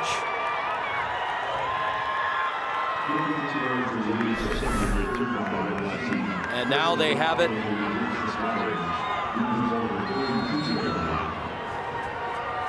at the 42-yard line. Hornets take over. This time, Gogolin, who was in motion, got maybe 3.5. We didn't hear a ton from Gogolin there in the first half. He had 5 carries for 13 yards, far cry from last week when he had the monster game, the 3 touchdowns and 360-plus yards. Yeah, and I guess opponents matter, right? So now we're playing a defense that known for only 3 points in this playoffs, and so far they're pitching a shutout. And right now, Goggolin's having a tough time at finding some room. Jake LaVerde, the freshman, he'll look to throw to Blasini. This ball batted down. This game is kind of picking up. I think we're kind of feeling it up here that, you know, the tension of things is getting kind of bigger. So right there, we try to have a quick throw on the edge. Defender, he gets his hands up. He's backed that ball down. And now they're looking at a 3rd and long situation. Marion Franklin is doing really well with a certain change in the game. Ball ricocheted off Drew Seitz's helmet, but he read that play from the start. And just like that, 3rd down and 8 now for the Hornets after taking over following the turnover and the penalty. Goodwin in motion. LaVerde down the middle of the field, and it's picked off. Thrown right to Nathan Busher, who's on the move to the 30, the 20, no one in front of him. Touchdown, Marion Local. That's a big play right there in this time. So LaVerde, we see what he sees, right? He's trying to hit his tight end in the middle there. Overshoots it a little bit. Huge turnover, and they got the return to a touchdown. Huge play for the Marion Local Flyers. Kirtland took their shot. We saw him take a shot earlier in the first half, but this one just didn't have a chance, and Busher read it from the get-go. Yeah, so it looks like right there LaVerde is kind of predetermined where he wants to go with the ball there. Obviously, it was not there. He tries to force it, and obviously, huge interception. All right, extra point is up, and it is good from Carson Bills. Makes it a 2-score game, 14-0. Marion Local inching closer, looking for state title number 13 after that big play. We sent it down to Ashley Collins. Thanks, Anthony. Guys, we have seen just such great things out of this Marion Local defense, of course, today. Coach LaVerde knows it, everyone knows it. But the last time Marion Local allowed a touchdown was week 6, okay? September 23rd. They've allowed just 3 points in their last 9 weeks, obviously shutting out Kirtland here today. But Coach Goodwin just really gave the credit to the experience on the defensive side of things coming into the season, which then in turn really allowed the offense to get set up when it came to it. So we're seeing just such a great product of that here today. Great stuff from Ashley Collins. And when you think about now the daunting task for the Hornets going up against this defense that she just referenced with 11 shutouts, giving up just 33 points all year. And here they are. Now the offense needs to get going because this is going to be a tough spot. Does this kind of redefine what their offense is going to have to be, or can they stick? Do they have enough time to stick with their original game plan? Well, still a lot of time, right? It's only halfway through the 3rd quarter, so obviously we got a half a quarter and a whole quarter to play. So I don't think you completely abandon your script, your plan for the day. But the thing is, you have to execute. Coach talked about for the game, you cannot have these turnovers. And on the turnovers, like you know, they're just killing. So they get a turnover, they kind of get a chance to get some momentum back, and then right after that, they give it right back to them. Well, could have been a near disastrous sequence there. The Flyers nearly recovered that. And don't forget to watch live news anywhere, anytime on the Spectrum News app, where you can explore stories that matter to you. Plus the latest weather every 10 minutes. Go to the SpectrumNewsApp.com to learn more and download it if you haven't already. Available on all your favorite devices, including Apple TV and Roku. A must-have if you're in the Buckeye State, no matter where you are. So excited to have you watching our broadcast today. On first down, nothing doing. The middle of that Flyers defense, Simon Partington among others, in on the stop. Yeah, so obviously Marion Local's defense, they're just a stout front. If I'm Kirtland, if I'm thinking like, you know, we might have to throw the ball to kind of get back in this game, they might want to figure out a way to kind of get some easy completions. Maybe move the pocket a little bit, maybe some type of rollout so LaVerde could get some completion and get some rhythm. All right, this ball never had a chance. Looked like an incompletion from up here. But he was rearing back to toss that one down the field, but Drew Seitz was right there again. Yep, and right there we got some pressure off the edge. Sending a blitz there right into the face of the quarterback. As you see, he's trying to get it off. Obviously, that's tough to do. There's a defender flying in the air like that. Seitz 6'2", 225, and he's got some ups. You saw him sky for that one. Second big defensive play he's already made in the last 5.5 minutes. And this is where it gets tough for Kirtland, because they become a little more predictable. They get outside of their offensive identity, and so now they're faced with 3rd and 8, and it looks like we have a flag. Yeah, I think the Flyers might have helped them out a little bit here. Obviously, tough situation. Dead ball, not going encroachment, defense number 33.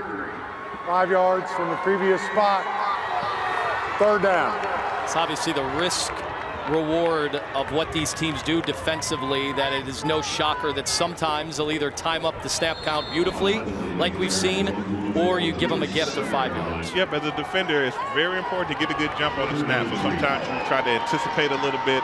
Obviously, they got it wrong there. All right, makes it 3rd and 3 now. It's at 3rd and 8. You know, the Flyers are pinning their ears back. A little different now, 3rd and 3. And the pitch. And not much room to run, but a second effort gets it close for Rocco Alfieri. That is right there on the line. And we have a late flag that came in on the play. Yeah, so right there they go with the toss to Rocco. So he's able to, not much there, but he's fighting. He tried to put his head down, get close to the sticks, and make it a short situation. Now we got to see what the flag situation. And now the Hornets walking in the wrong direction.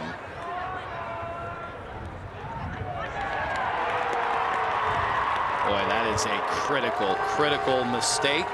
Our head referee, Matthew Kleiner. Dead ball, late hit on the offense, number 4, 15 yards, 4th down. And so you had a chance. It looked like he was right there near the 1st down marker.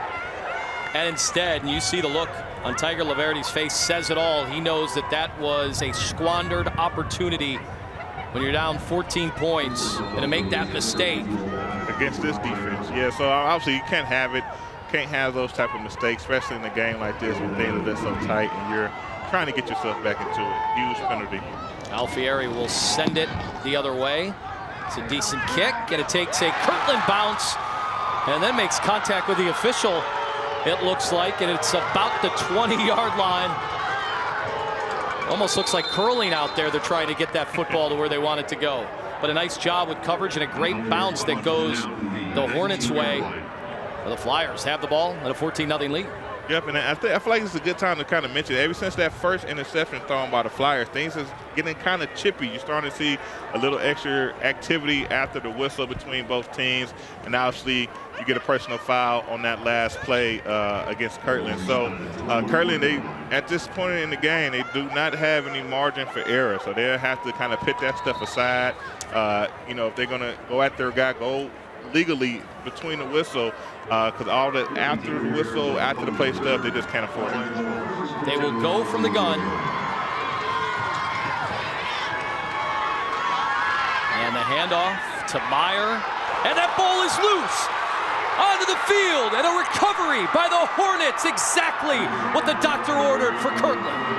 Exactly what they needed, a huge turnover there. They were able to kind of scrunch it out. If you see he's fighting for yards, doing what he can, and they got the ball loose. Huge turnover. Well, just that second effort, and Gino Blasini, I think, punched it out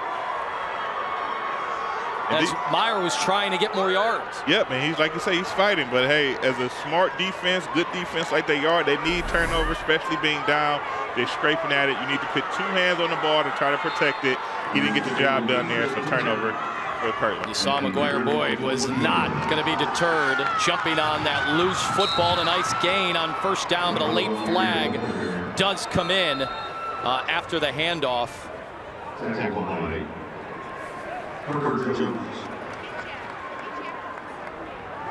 And a face mask. And now the Hornet faithful is starting to feel it. 5-yard face mask, defense, number 3. 5 yards added to the run. And a chance to get closer to putting points up on the board. Right now for the Hornets. And against this Flyers defense, which has pitched 4 shutouts so far in the postseason. Yep, and obviously it's needed. It's tough sledding against this Flyers defense. So obviously not a personal foul, but we did have a touch to the face mask, so they get the 5 yards there, and it's needed. LaVerde, the pitch. Alfieri got him out at the 10-yard line. And this is where the Flyers really get stout defensively. Yeah, so right there they go with a toss to Rocco there. Not a ton there, but he's able to kind of get what he can, get to some space, get his shoulders north and south, and kind of just hit up there for a couple yards. Darren Meyer on the stop. He makes plenty of those. 73 tackles on the season, 6 for loss, 6 sacks. And there's the handoff to Goodwin, trying to find some running room. May have got to about the 8-yard line.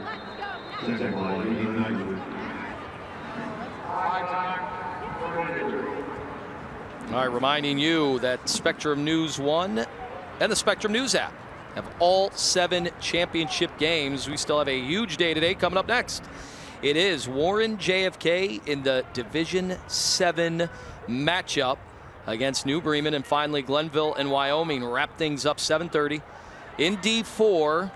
It's all on Spectrum News 1, your home for high school sports. Injury right now on the field for the Hornets. The trainers tending to the player, but right now, you know, Kirtland's starting to feel that opportunity, but after a couple stops there, 1st and 2nd down, they're faced with 3rd and 6. They can still get a 1st down without getting into the end zone, and they'll have some time to think about it now. Yep, and it really comes down to execution, right? As we see with the young quarterback, a lot of times in these passing situations, he's kind of target a guy, or just kind of zero in on one man, and in the Flyers defense, this is all over. So they're just kind of watching his eyes and tracking him where he goes with the ball. So right here, they just need to execute. You got a 3rd and reasonable situation here. So you want to call your best 3rd down play if you're Kirtland, and you need to try to get this 1st down so you can try to get in the end zone and get yourself back in a good spot in this game. And that's a good sight right there for the Hornets. Tommy Goodwin, the monster game, one that they'll remember forever. A week ago against Beverly Fort Fry, where he did everything. An old-timer. They'll sit this one out, though. And this play never had a chance. Alfieri just nowhere to go. Yep, so earlier we talked about the Flyers trying to time up that snap count. Obviously right there, and they got a flag for it. This time they was able to kind of get it correctly, and Meyer tackling the quarterback before he could even hand it off to the running back. Huge play.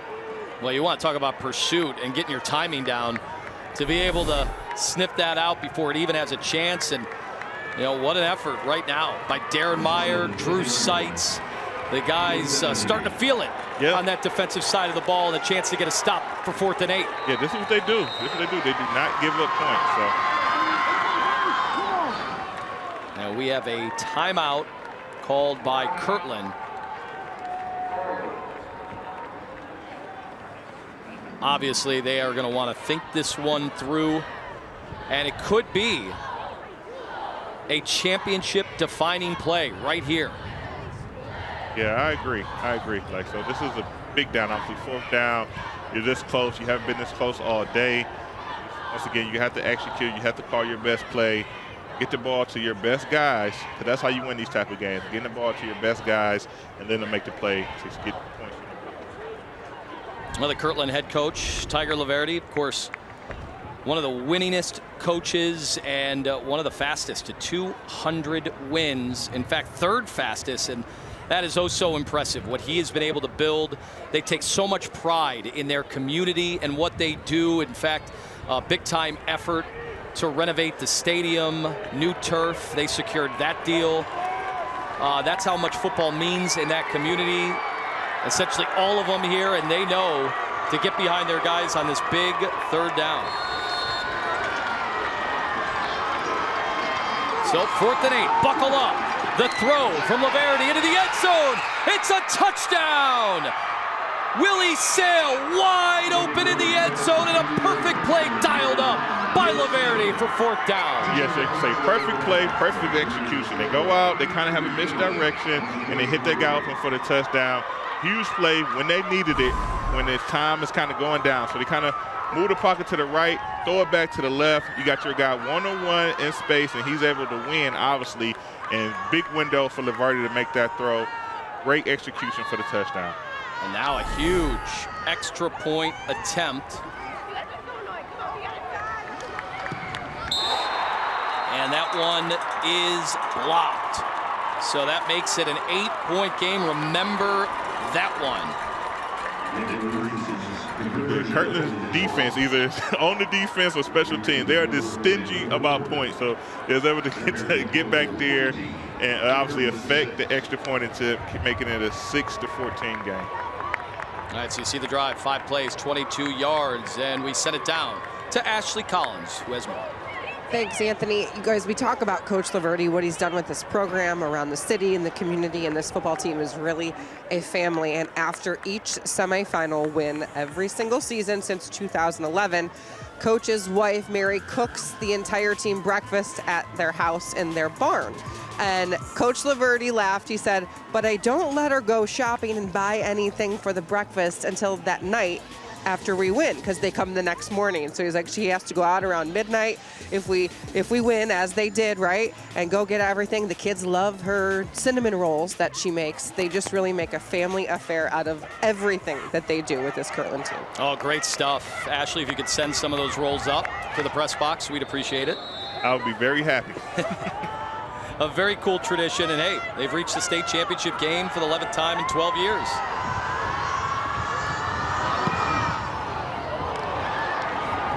This ball is recovered at the 45-yard line. Heads-up play by the Flyers on special teams. And that's Mitchell Ranley who is there to make sure they have the football. Right, we're just looking at two teams that just coached up well, right? Kirtland tries to a squid kick offside, maybe trying to throw off a little bit there. But the team is just disciplined. Guys doing their job, front line, watching the ball, not just running back to a spot, but watching the ball and able to jump on top of it.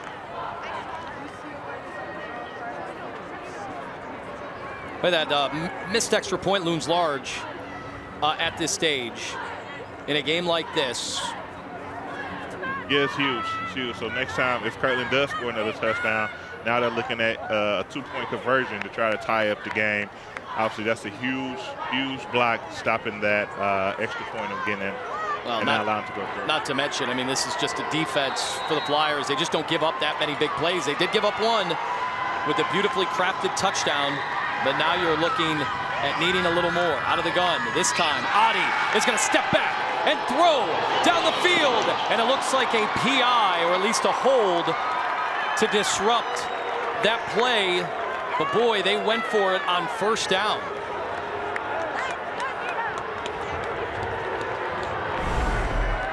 Let's take another look as Adi wound up throwing that one to the quarterback, Tate Hess. Yep. Pass interference, defense, number 10, 15 yards from the previous spot, which will result in a first down. Yeah, so I think the biggest pass play of the day has been Adi to Hess. So they went to it again on first down. Once again, another wrinkle to the offense. And obviously they wasn't able to make the completion, but they caught the defense off guard enough where you had to have a PI, pass interference, and they still get 15 yards. If you wondered if Tim Goodwin was going to sit on a lead, he went for it all there on first down. And now the pitch to the left side, but the Hornets are there to make the stop immediately. Great pursuit by Will Sale, not allowing that one to get to the sidelines.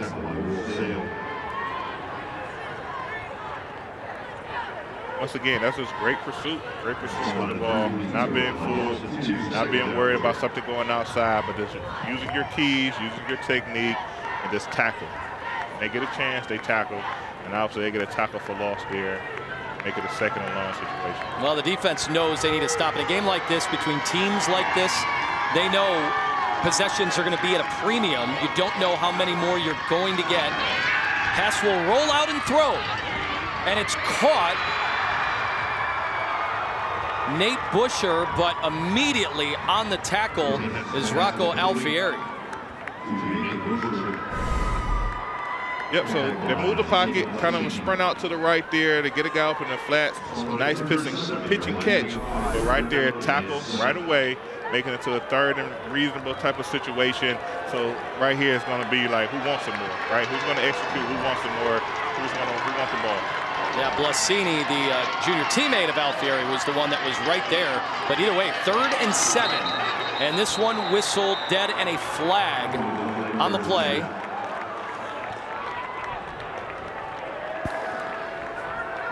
Dead ball, Encroachment, defense, 39. 5 yards. Still third down. Now Tiger cannot believe it. Another 5-yard gift at an inopportune time. Like, none of it's ever a great time, but certainly on third down, you're feeling like you need a stop to give this offense.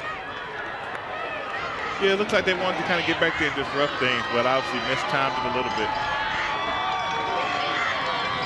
Hess, again the pitch, and it's going to be a first down. And a nice play as Adi was able to squeeze through and get the first down. Yep, so they get the ball to their number 1 guy, get the ball to Adi. He's able to kind of get north and south once he got a lane. Not a lot there, but enough to get the first down. Really, that offsides really hurt Kirtland. Imagine if that was 3rd and 8 and they called that play. It's 4th down now. So. Well, you've had a few penalties on this drive that have really aided the Flyers.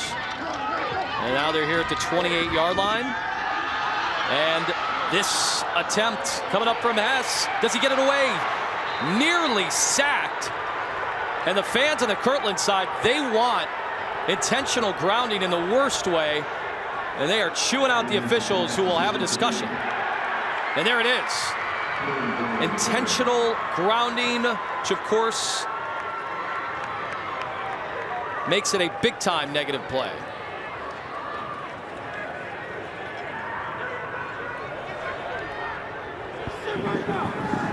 Intentional grounding. Offense. Ball did not get back to the line of scrimmage, and there was no receiver in the area. Loss of down. 2nd down. Well, that's a big call, and to help us out with that is Mike Dame, our rules official, because that was a point of emphasis this year and a new rule, and it really is to help out the quarterback, keep him safe. Correct. It gives the quarterback the opportunity to get rid of the ball. He has to get outside of the tackle box, what we call the free blocking zone, and the ball does have to get to the line of scrimmage, unless there's an eligible receiver in the area, which there was not.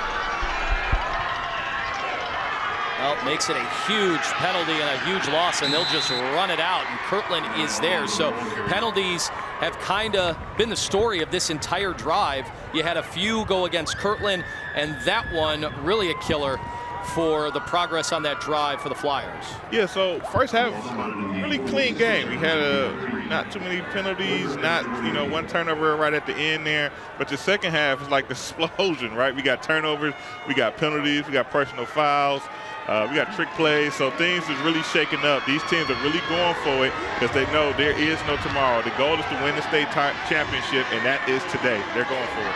Brian, did you have any plays at either Glenville or Ohio State for 28 yards that you could draw up? Yeah, when I was in school, we had Terrell Pryor. So just like give him the ball and kind of getting somebody away and watch him go. All right, so we have a timeout. Another one used by Kirtland. Interesting, you'd think, all right, 3rd and 28. There's really not much they could do, but we have seen some scheme. We've seen some trickery a little bit that you do not want to get caught on this one, allowing them to have a chance at a first down. Yeah, so if you're Kirtland, you want to play this safe, right? 3rd and 28. Back your guys up, back your defender, your defensive back up, keep everything in front of you. You don't want to get anything cheap. You don't want to give up a silly penalty that would help to them maybe getting the first down or something of that nature. So just play it safe, keep everything in front of you, see what they do with the ball. Once they do make their move with the ball, you step up and you tackle and get the ball back to your offense. And so it's been a very interesting possession that you kind of felt like the Hornets thought their season may be on the line with this possession after they gave up a few penalties. But now they're finding themselves in a good situation. They're hoping to make another defensive play and to just get the ball back with maybe some better field position. We'll see as the Flyers will go from the eye. 33 seconds left. The pitch to Adi. Can he get to the outside? No, he's driven down. And the tackle is made. Gino Blasini was not going to let him turn the corner. Yep, and like again, just play it safe, right? They went with the toss. Obviously kept guys in front of him. Did not allow him to get the edge. It was a race there, but they obviously didn't get the edge, so they're able to get the tackle. Now they're looking at a fourth down in a very long situation. which will most likely lead to a punt. And that'll be the final play of the third quarter. A one-possession game. The fans of both ends out of their seats and standing up with 4 fingers in the air, and a fourth quarter with a championship on the line. And we'll have that next on Spectrum News 1. The OHSAA State Championships on Spectrum News 1. The rights to this broadcast have been granted by the OHSAA, representing 822 high schools across Ohio and more than 350,000 boys and girls who participate annually in OHSAA-sponsored athletic competitions. Any rebroadcast or republication of the programming without the written consent of Spectrum and the OHSAA is strictly prohibited. 12 minutes to a championship. Welcome back. Fourth quarter, and tonight's game summary brought to you by Green & Sons Farm and Lawn Equipment. A one-score game. However, it's going to take 8 points for the Kirtland Hornets to be able to tie this one up. You see Hess has been terrific throwing the football, 9 of 9, and Adi is obviously central to everything they do. Meanwhile, Kirtland, well, after the big turnover, a terrific design play to score a touchdown, and that gets us to where we are now with a fourth down punting situation for a team that almost never punts the football. And this one sent away cleanly, skies into the end zone for a touchback with the wind behind their back. And now the Hornets will take over the football, down 8, knowing that they might not have too many possessions left in this football game to try to tie things up. No, and that's right. So they have to go out and once again execute. I know got a freshman quarterback out there. So when they designed to play for him to hit it for a touchdown, he was able to do it. Maybe they got a couple more of those. It's the fourth quarter. Like I say, there's no sense in leaving it on the practice field. It's time to do it right now in the game, in the state championship at the Pro Football Hall of Fame. Well, you see the two programs as good as it gets in the state of Ohio. In fact, 2010, the last time one of these teams didn't walk away with a state championship. So it has been continued excellence from both these schools. And that's why I said at the onset of today's broadcast, I had more people talking about this clash for a state championship than any of them, including D1. You don't often see that for a D6 title. Yeah, and like you say, there's very two good programs. They know how to get to this game. They know how to win this game. This is the fourth time that they're playing against each other in the state for the state championship. Kirtland has the lead. They currently have 2 wins over Marion Local in state championship games. But today it's like maybe we can even out. We'll have to see. All right, second down play. Jake LaVerde squirts through for a few. And just like that, a third down situation. They've dialed up a great play earlier in a huge moment. What do they have here? Because 3rd and 8. You feel like at the very least the Hornets know they need to get a few first downs on this drive. Yeah, definitely will help them out in their case, trying to get themselves back into this game.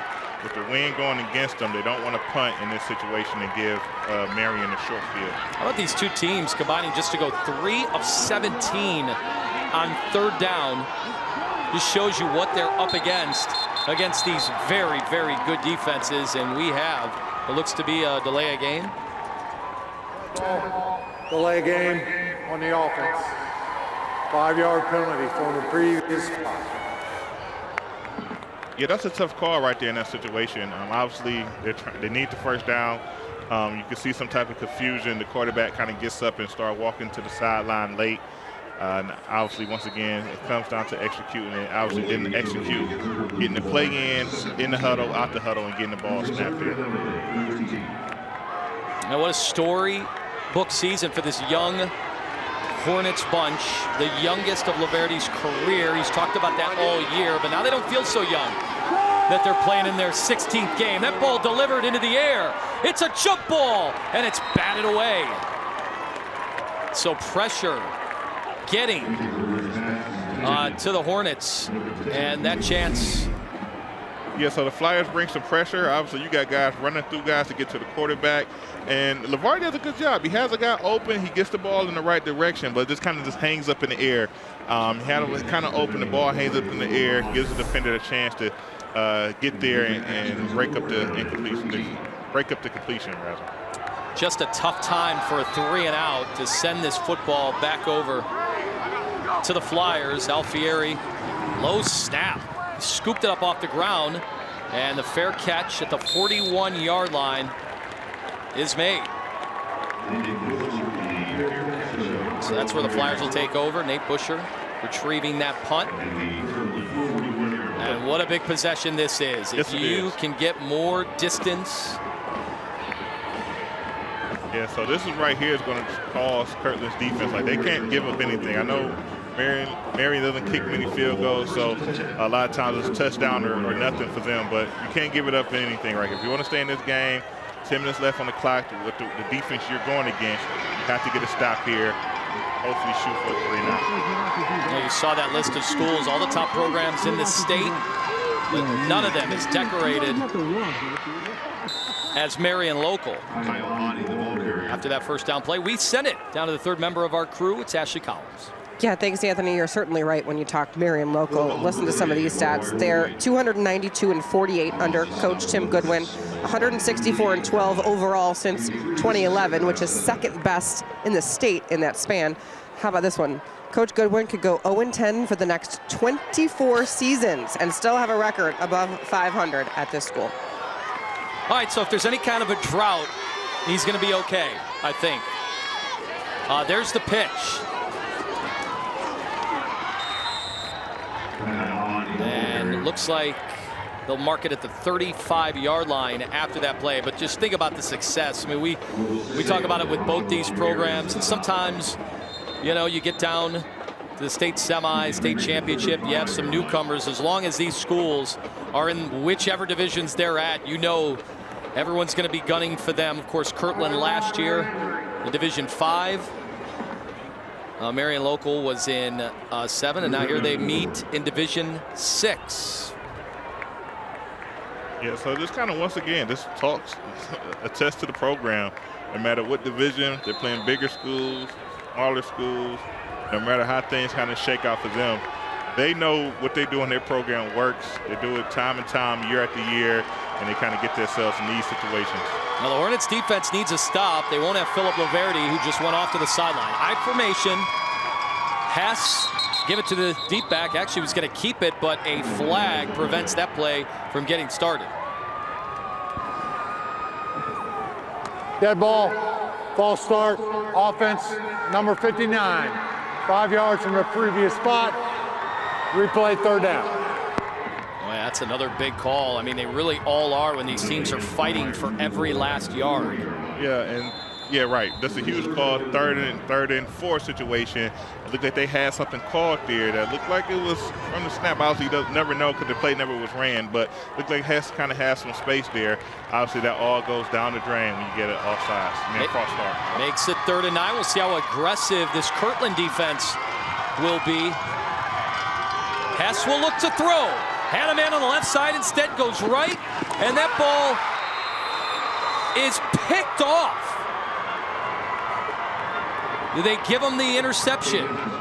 Terrific coverage. Gino Blasini is there to jump up and prevent Adi from making the grab. And what a great play. I mean, he tracks the ball down, gets his head around, flips his hips, dives, jumps, and makes the catch. I mean, that's just a very impressive play. Obviously, this is a huge point in the game, a very critical down, and to go out there and make an athletic play like that, just a testament to that young man and him fighting, trying to get his team that state title. Well, you saw the aggressive play there by Marion. It almost functions, you know, at the high school level as kind of an arm punt, the way that these teams kind of operate, because now Kirtland has the ball at their own 12.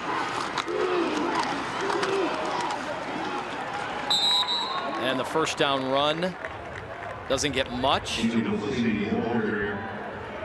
Yeah, Anthony, I know you bring up, like, you know, kind of like an arm punt situation, right? In a situation like that, but it feels different, right, for a defense, right? It kind of feels different for your team when you actually catch an interception as far as momentum for the game. So obviously now a horrible situation with the Flyers and their defense, but for Kirtland, you have to feel a little bit better, a little bit more juiced up knowing that your guy just made a play like that.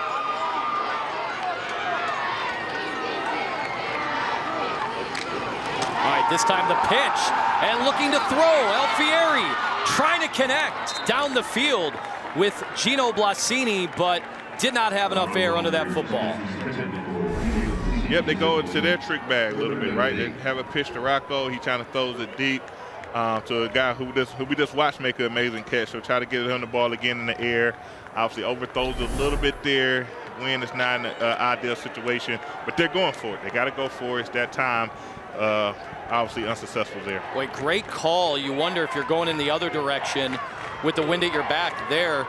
You know, he's not your quarterback, and he's trying to toss that ball down, but Hess and Busher were locked in. They were not going for anything. And so you can see how they're playing things in the secondary. This time, the throw to the near sidelines looked like it was close to a catch from Will Sale, but instead they will call that incomplete. We'll take another look at it. Yeah, so it was a tight one there. He was able to kind of stay focused and come down with the catch. Looks like he kind of got a foot in, but as we've seen here, the heel did strike out of bounds, so that most likely was a great call by the referee to be spot on, call it incomplete. Well, you're seeing more and more of these plays at every level where you get maybe part of your foot down, and the fans are seeing the replay here on the Kirtland side of things, and they are begging for that to be ruled a catch. Yeah, they need it. They need it. But fortunately, it looks like the ref made a good job. Well, it was a strong throw by LaVerde. I mean, a tight window, and his receiver held on to it. He just wasn't able to get the full foot down. Yeah. Yeah, so in the first half, he tried to make that throw and had a turnover. So same window, he fits it in there this time. The official's going to sort through this because, I mean, Kirtland, their entire offense is over hanging out on the sidelines, and then a flag got thrown.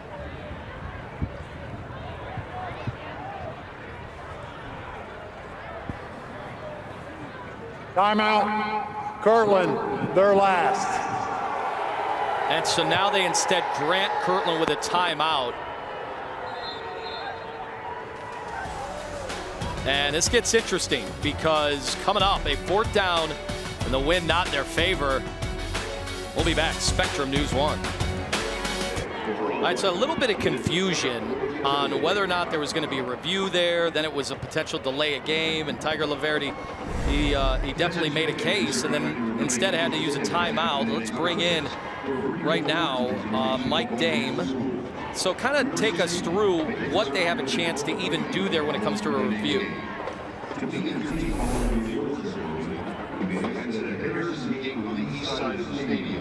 Everything comes from upstairs. Turnovers, changes of possession, obviously scores, impactful plays, they have the chance to review. It's not every play is under review. And I guess what the Kirtland faithful are thinking is that's pretty impactful play right there because it's close to a first down. There's some debate over whether his foot was down, and then next thing you know, you're getting flagged for a delay of game when you're having a conversation with the officials about it. Marion Local was arguing, hey, it's delay of game. They're taking forever. What's going on here? And then we end up with a timeout. Either way, great effort on the sideline, but it brought the game to an absolute standstill. And now Kirtland is going to be forced to punt, and just pay attention to the wind.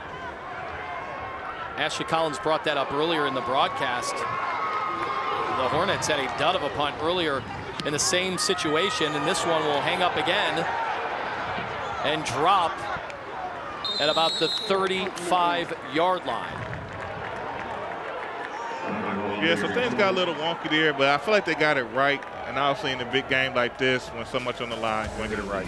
All right, I want to remind you, coming up following the trophy presentation, we will go to Mike Cairns, Matt DeRazio, and Antonio Pittman. They'll continue the celebration with the OHSAA Championship postgame immediately following the trophy presentations right here on Spectrum News 1, your home for high school sports. 7 minutes, 27 seconds. Kirtland needing a stop and a score, and then a 2-point conversion. A lot left to be done. The Hornets are going to keep this game going right now. Nice tackle. Immediate defensive play made by the Hornets. Terrific job by McGuire Boyd, who is there. Yeah, and obviously he was making big hits all day. This one, he read it well. Once he dissected it, he went down like a missile. He just kind of put a hit on Adi, obviously bringing him down forcefully for a tackle for loss. Great job. So under 7 minutes, and obviously Marion Local going to take their time. No reason to rush anything here. The clock certainly is going to be their ally. Out of the gun. Hess will try to follow his blocker and get to the outside, make that Adi taking the direct snap, and he is able to get a few. He was able to get a couple yards there, kind of shake off that big hit from the last play. So now they're looking at a 3rd and long. You got to give it up to this Kirtland defense, especially once they found themselves down a couple of scores. They have really brought it defensively. Yeah, definitely. Obviously, they're a resilient bunch. I mean, when it comes down to it, look at their stats for the year. They make a lot of plays, and they want to give their team a chance to get back in this game and get the win. Hess standing by Darren Meyer in the backfield. Hess will roll out to the left. Have some time to throw. Uncorks one down the field, and it is incomplete. Looking for Nate Busher, and on the coverage, Will Beers was right there. Yeah, they go with like a throwback type of play. They do a sprint out to the left, try to hit receiver coming back across the field. Great defense, sticking with his guy. That's a long way to carry a wide receiver, but he's obviously able to do it. And then when the ball comes in, he doesn't get a flag, right? He attacks the ball, slaps it loose, incomplete pass, 4th down. Boy, timed it up absolutely perfectly. Gino Blasini standing back, but this one almost a pooch punt situation that didn't really work out at all for the Flyers. That is a 2-yard punt. That's what it'll go in the statistical categories. So, boy, that worked out perfectly for Kirtland. You were thinking they were on their heels. A big drive would have killed them, and instead they get the stop. And now the field position, not all that bad. Almost functions as a turnover right there. Yeah. Once again, that's the second wonky punt. We're saying one kind of blame to win. This one we're going to say off the foot here for a 2-yard punt. Obviously, this is ideal for Kirtland to get their offense back out there to get a shot. Well, 5:48, no timeouts for the Hornets. And boy, Jake LaVerde looking for some room for anything and wasn't able to get much there on the right side. So no timeouts. Marion Local did him a favor with the incomplete pass to stop the clock. But Kirtland is going to have to speed things up. And this time the pitch. And just not a lot of room to run whatsoever for Rocco Alfieri. Yep, and Kirtland, they're trying to go fast, right? They're trying to go fast. They need to obviously get some first downs. Obviously, they need a touchdown. So kind of run a couple safe plays here. 3rd down. I'll assume that they kind of have some type of wrinkle here to kind of get their guys in some space and hopefully get a big play, or at least get the first down so they can keep continuing their drive.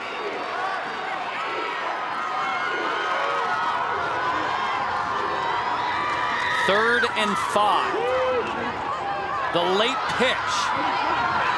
And it is going to be a first down. Gino Blasini able to stay alive and get to the outside. Gets the first down, stops the clock. Yep, and that was a great play. Obviously, did not look great from the start. They run of an option type of look, and late pitch looked a little bit out of sync, but he's able to get the ball in some space, make 3 or 4 guys miss, and he just wasn't giving it up. He was determined to get that first down, and then the cherry on top is getting out of bounds, stopping the clock so they could get into a huddle and everybody could catch their breath. Right, these players on both sides, they are leaving it all out there as you would expect in a state championship game. They give to the deep back, a little bit of a hole. Alfieri spinning his way near to the first down marker, and it looks like he might have it. Yep, looks like the referee is pushing them forward, and obviously they're going fast. But right there, this is just old school, tough nose football. This is what they do. They hit it up right up the middle. They get a lane. You're seeing guys finishing blocks, and they get the first down. And on first down, not much, 4:24. You see the clock.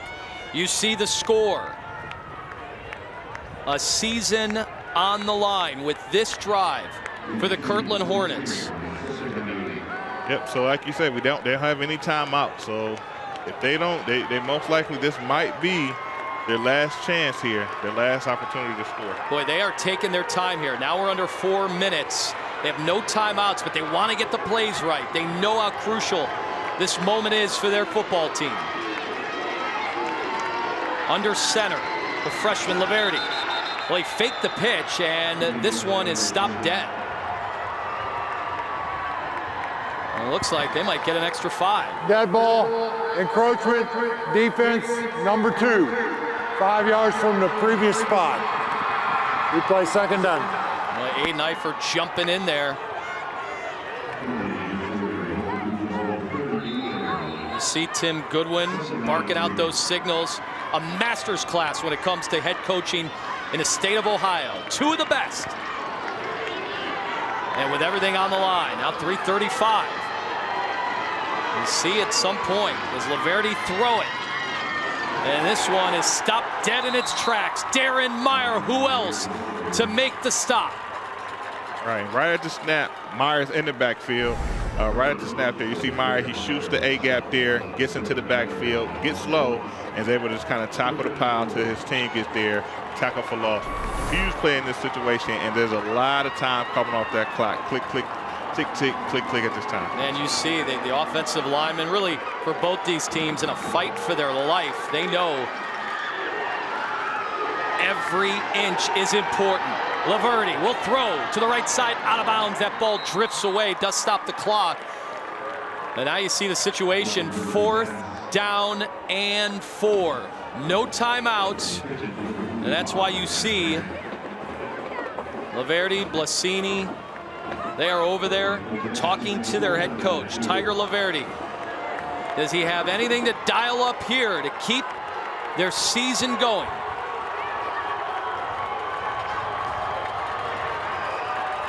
The Marion Local contingent, they are getting loud. Tom Benson Hall of Fame Stadium. What a big play, and they got to snap it quick.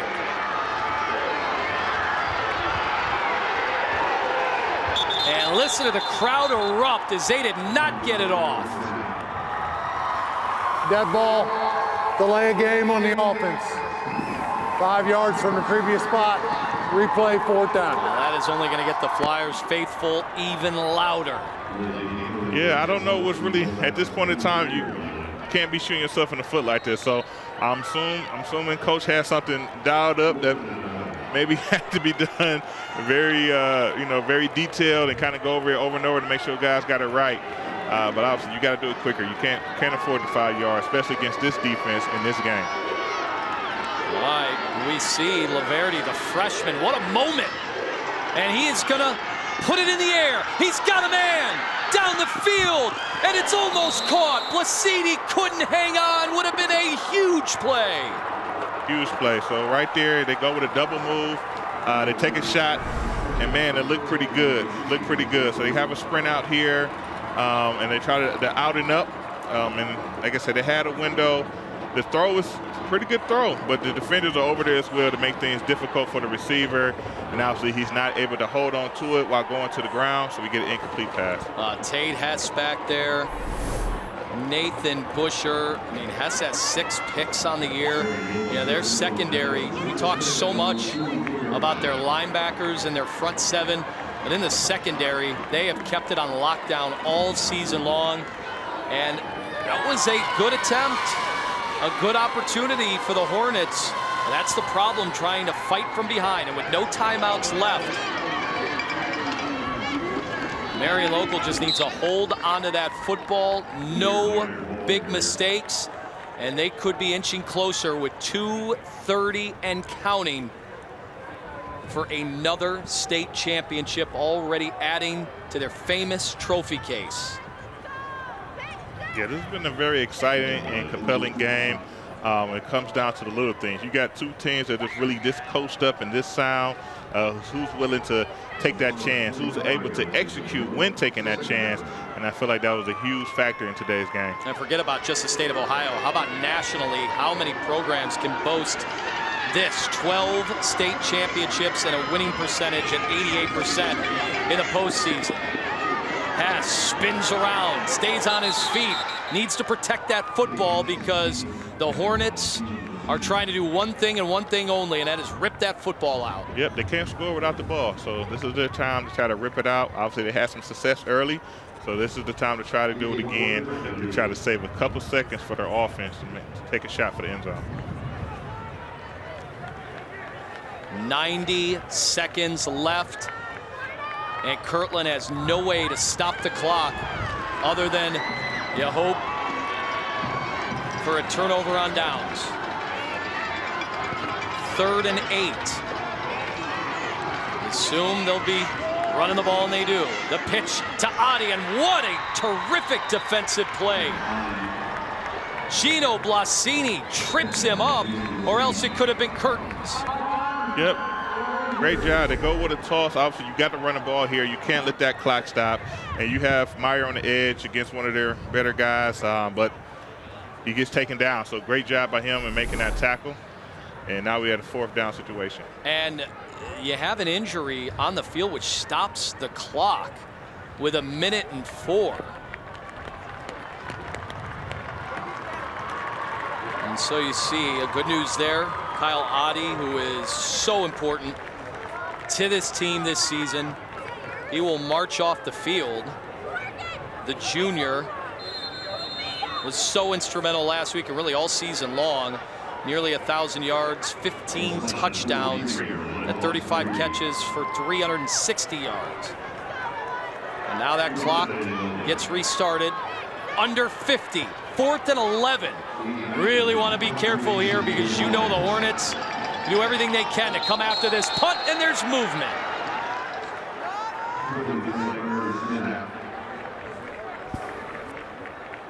Dead ball, false start, offense, number 34. Replay, 4th down. And a stoppage there. Well, Kirtland, they don't even have a guy back there to see the kick. They're just coming after it. They want that block. They need that block, so they're going to try to go get the ball here. Eifert will try to send it away, and he does. He gets it off, and that one will roll all the way down inside the 5-yard line and down at the 1. A huge special teams play. The Hornets came after it with the entire town of Kirtland. And now they're backed inside their own 2-yard line with only 29 seconds and needing not only a touchdown, but a 2-point conversion. Yeah, like you say, this is a huge special team play. First off, just to get the punt off, right? You know you got to get it, catch quick, and get it out and get it kicked. And they're able to execute there. And then from there, you let the elements work, right? So windy day, you get the ball rolling, it goes far. Your long snapper makes the snap. He sprints down there and is able to down the ball at the 2, putting Kirtland in a very tough situation if they're going to score a touchdown and get a 2-point conversion to tie this game. What a battle this has been, lived up to all the billing. You expected a good one. You expected a close one. Empty backfield. Ball is caught and out of bounds. The Hornets able to stop the clock. Blasini with just a few yards, but they need a boatload more. Yeah, so it looked like they called something safe to get this up a little bit of space, I'm guessing, here before it kind of starts getting into, I don't know, bounce around ball a little bit. So we'll see what they have draw up here in this situation. But obviously they got to get the ball downfield and fast. Well, you want to talk about growing up fast? How about this important second half out of Jake LaVerde? He's made some really good throws. A swing pass, and that one incomplete, drop by Will Sale. May have done him a favor. I don't know if he would have got out of bounds.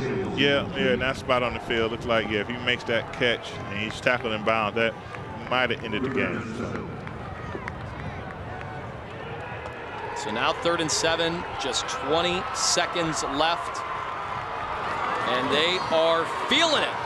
right now on the Marion Local sidelines and into the stands.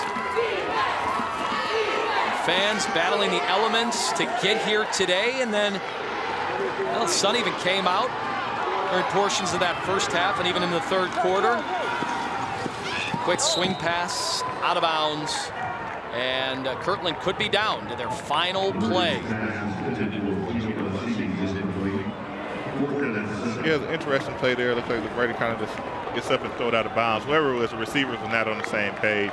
And if he would have threw that ball accurately, probably been an interception. Well, you knew whichever team was fortunate enough to earn a lead late in this game, the advantage, the way these two teams play offensively, the identities of these two programs, you knew it would be tough to try to come from behind. And boy, the Hornets, they made a great effort. Yeah, great touchdown drive to cut it to one score. But here in no man's land with the clock running out, and may have tried to get started a little too early.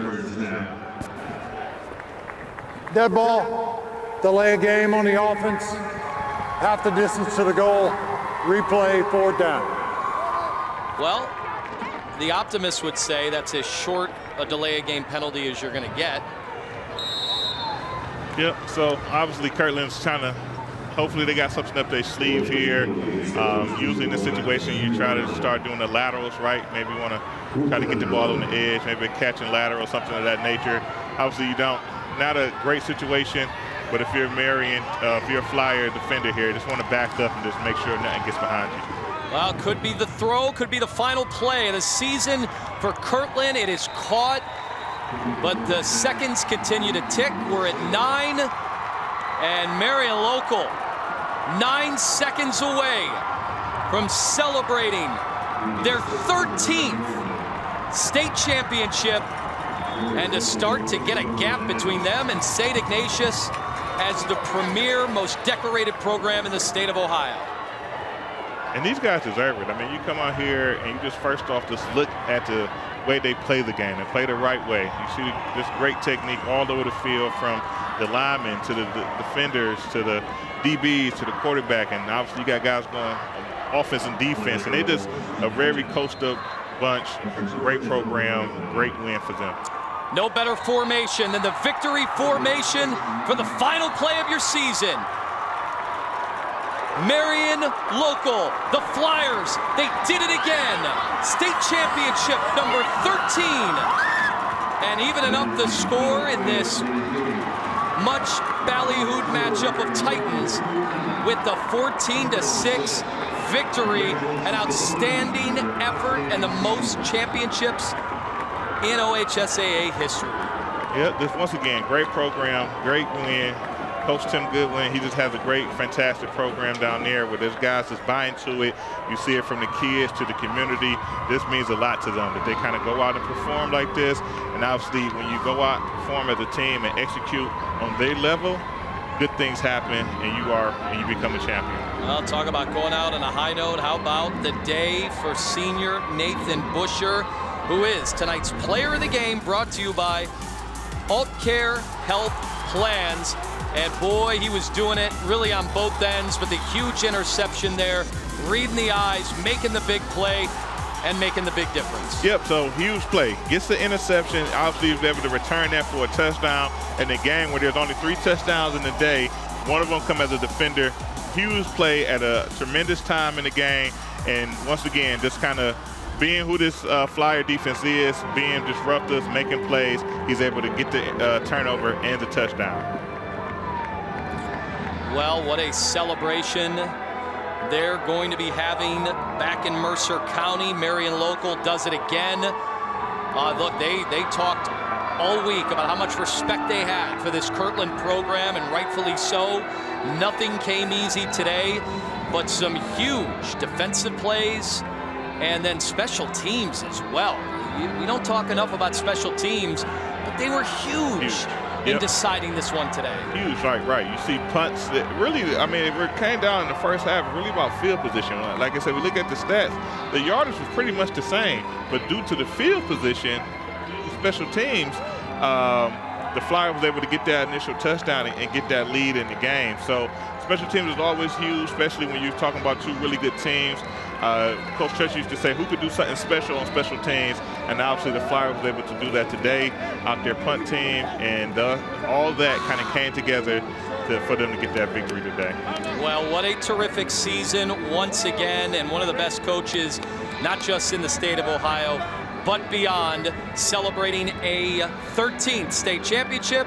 We go down to Ashley Collins, who's standing by with head coach Tim Goodwin. All right, thanks, Anthony. Coach, congrats. You said success is earned, not given, and you certainly earned this one today against a very good Kirtland team. Oh, yeah. I mean, it wasn't what we expected. You know, we scored a defensive touchdown. They're scored after a turnover. You know, what a tough game, you know, with two really, really good defenses. So I'm proud of our kids. They're great. There's so much to say about these two schools, these two teams, and the history and being here. And when you look at a tough Kirtland team and your guys, you said this was so important and special because of this senior group, leaving that legacy and how they're going to end things. How proud.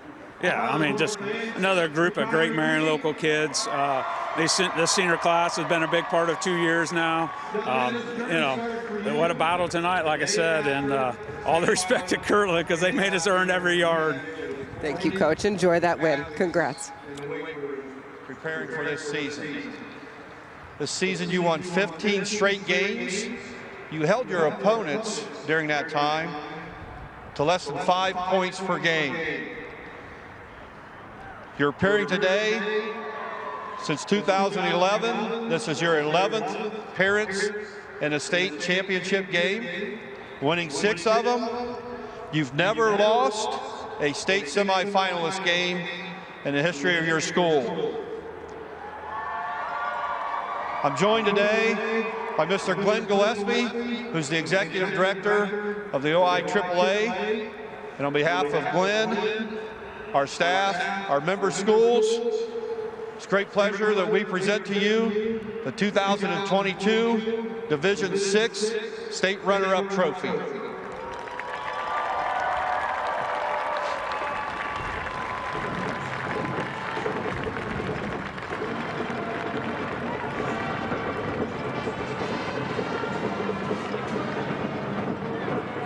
Fans, let's have another round of applause for your 2022 Division VI state runners-up, the Hornets from Kirtland High School.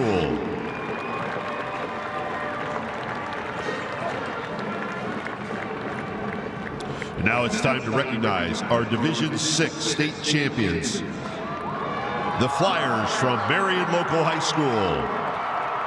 Once again, we welcome OHSAA Executive Director Doug Ute, Director Kristen Rodet, and OHSAA Board of Directors members Jay Selgo and Glenn Gillespie.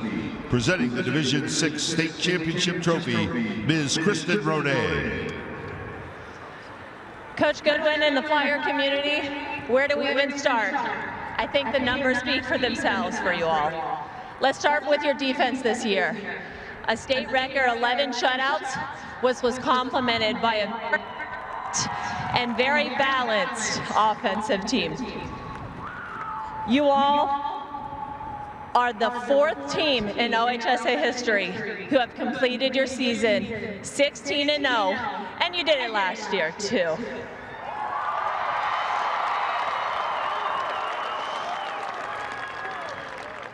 Your team has made the playoffs 25 times, and you now bring home your school's 13th state championship in the sport of football. I'm joined today by Jay Selgo, and it is our pleasure on behalf of our board of directors, our executive director and staff, and the 817-member school represents to present the 2022 Division VI State Championship Trophy. Congratulations.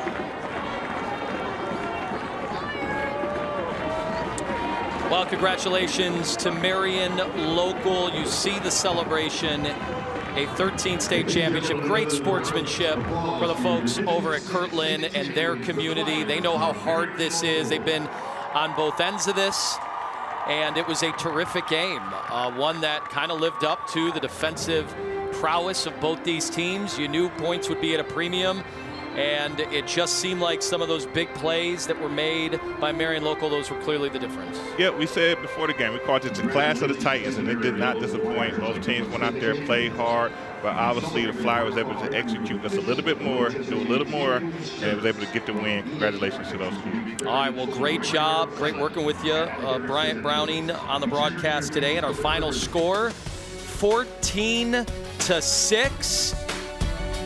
And that is all she wrote for Division VI. Tune in later for the Division VII championship game between Warren JFK and New Bremen, with coverage beginning 2:45 here on Spectrum News 1, Spectrum News app, your home for high school sports.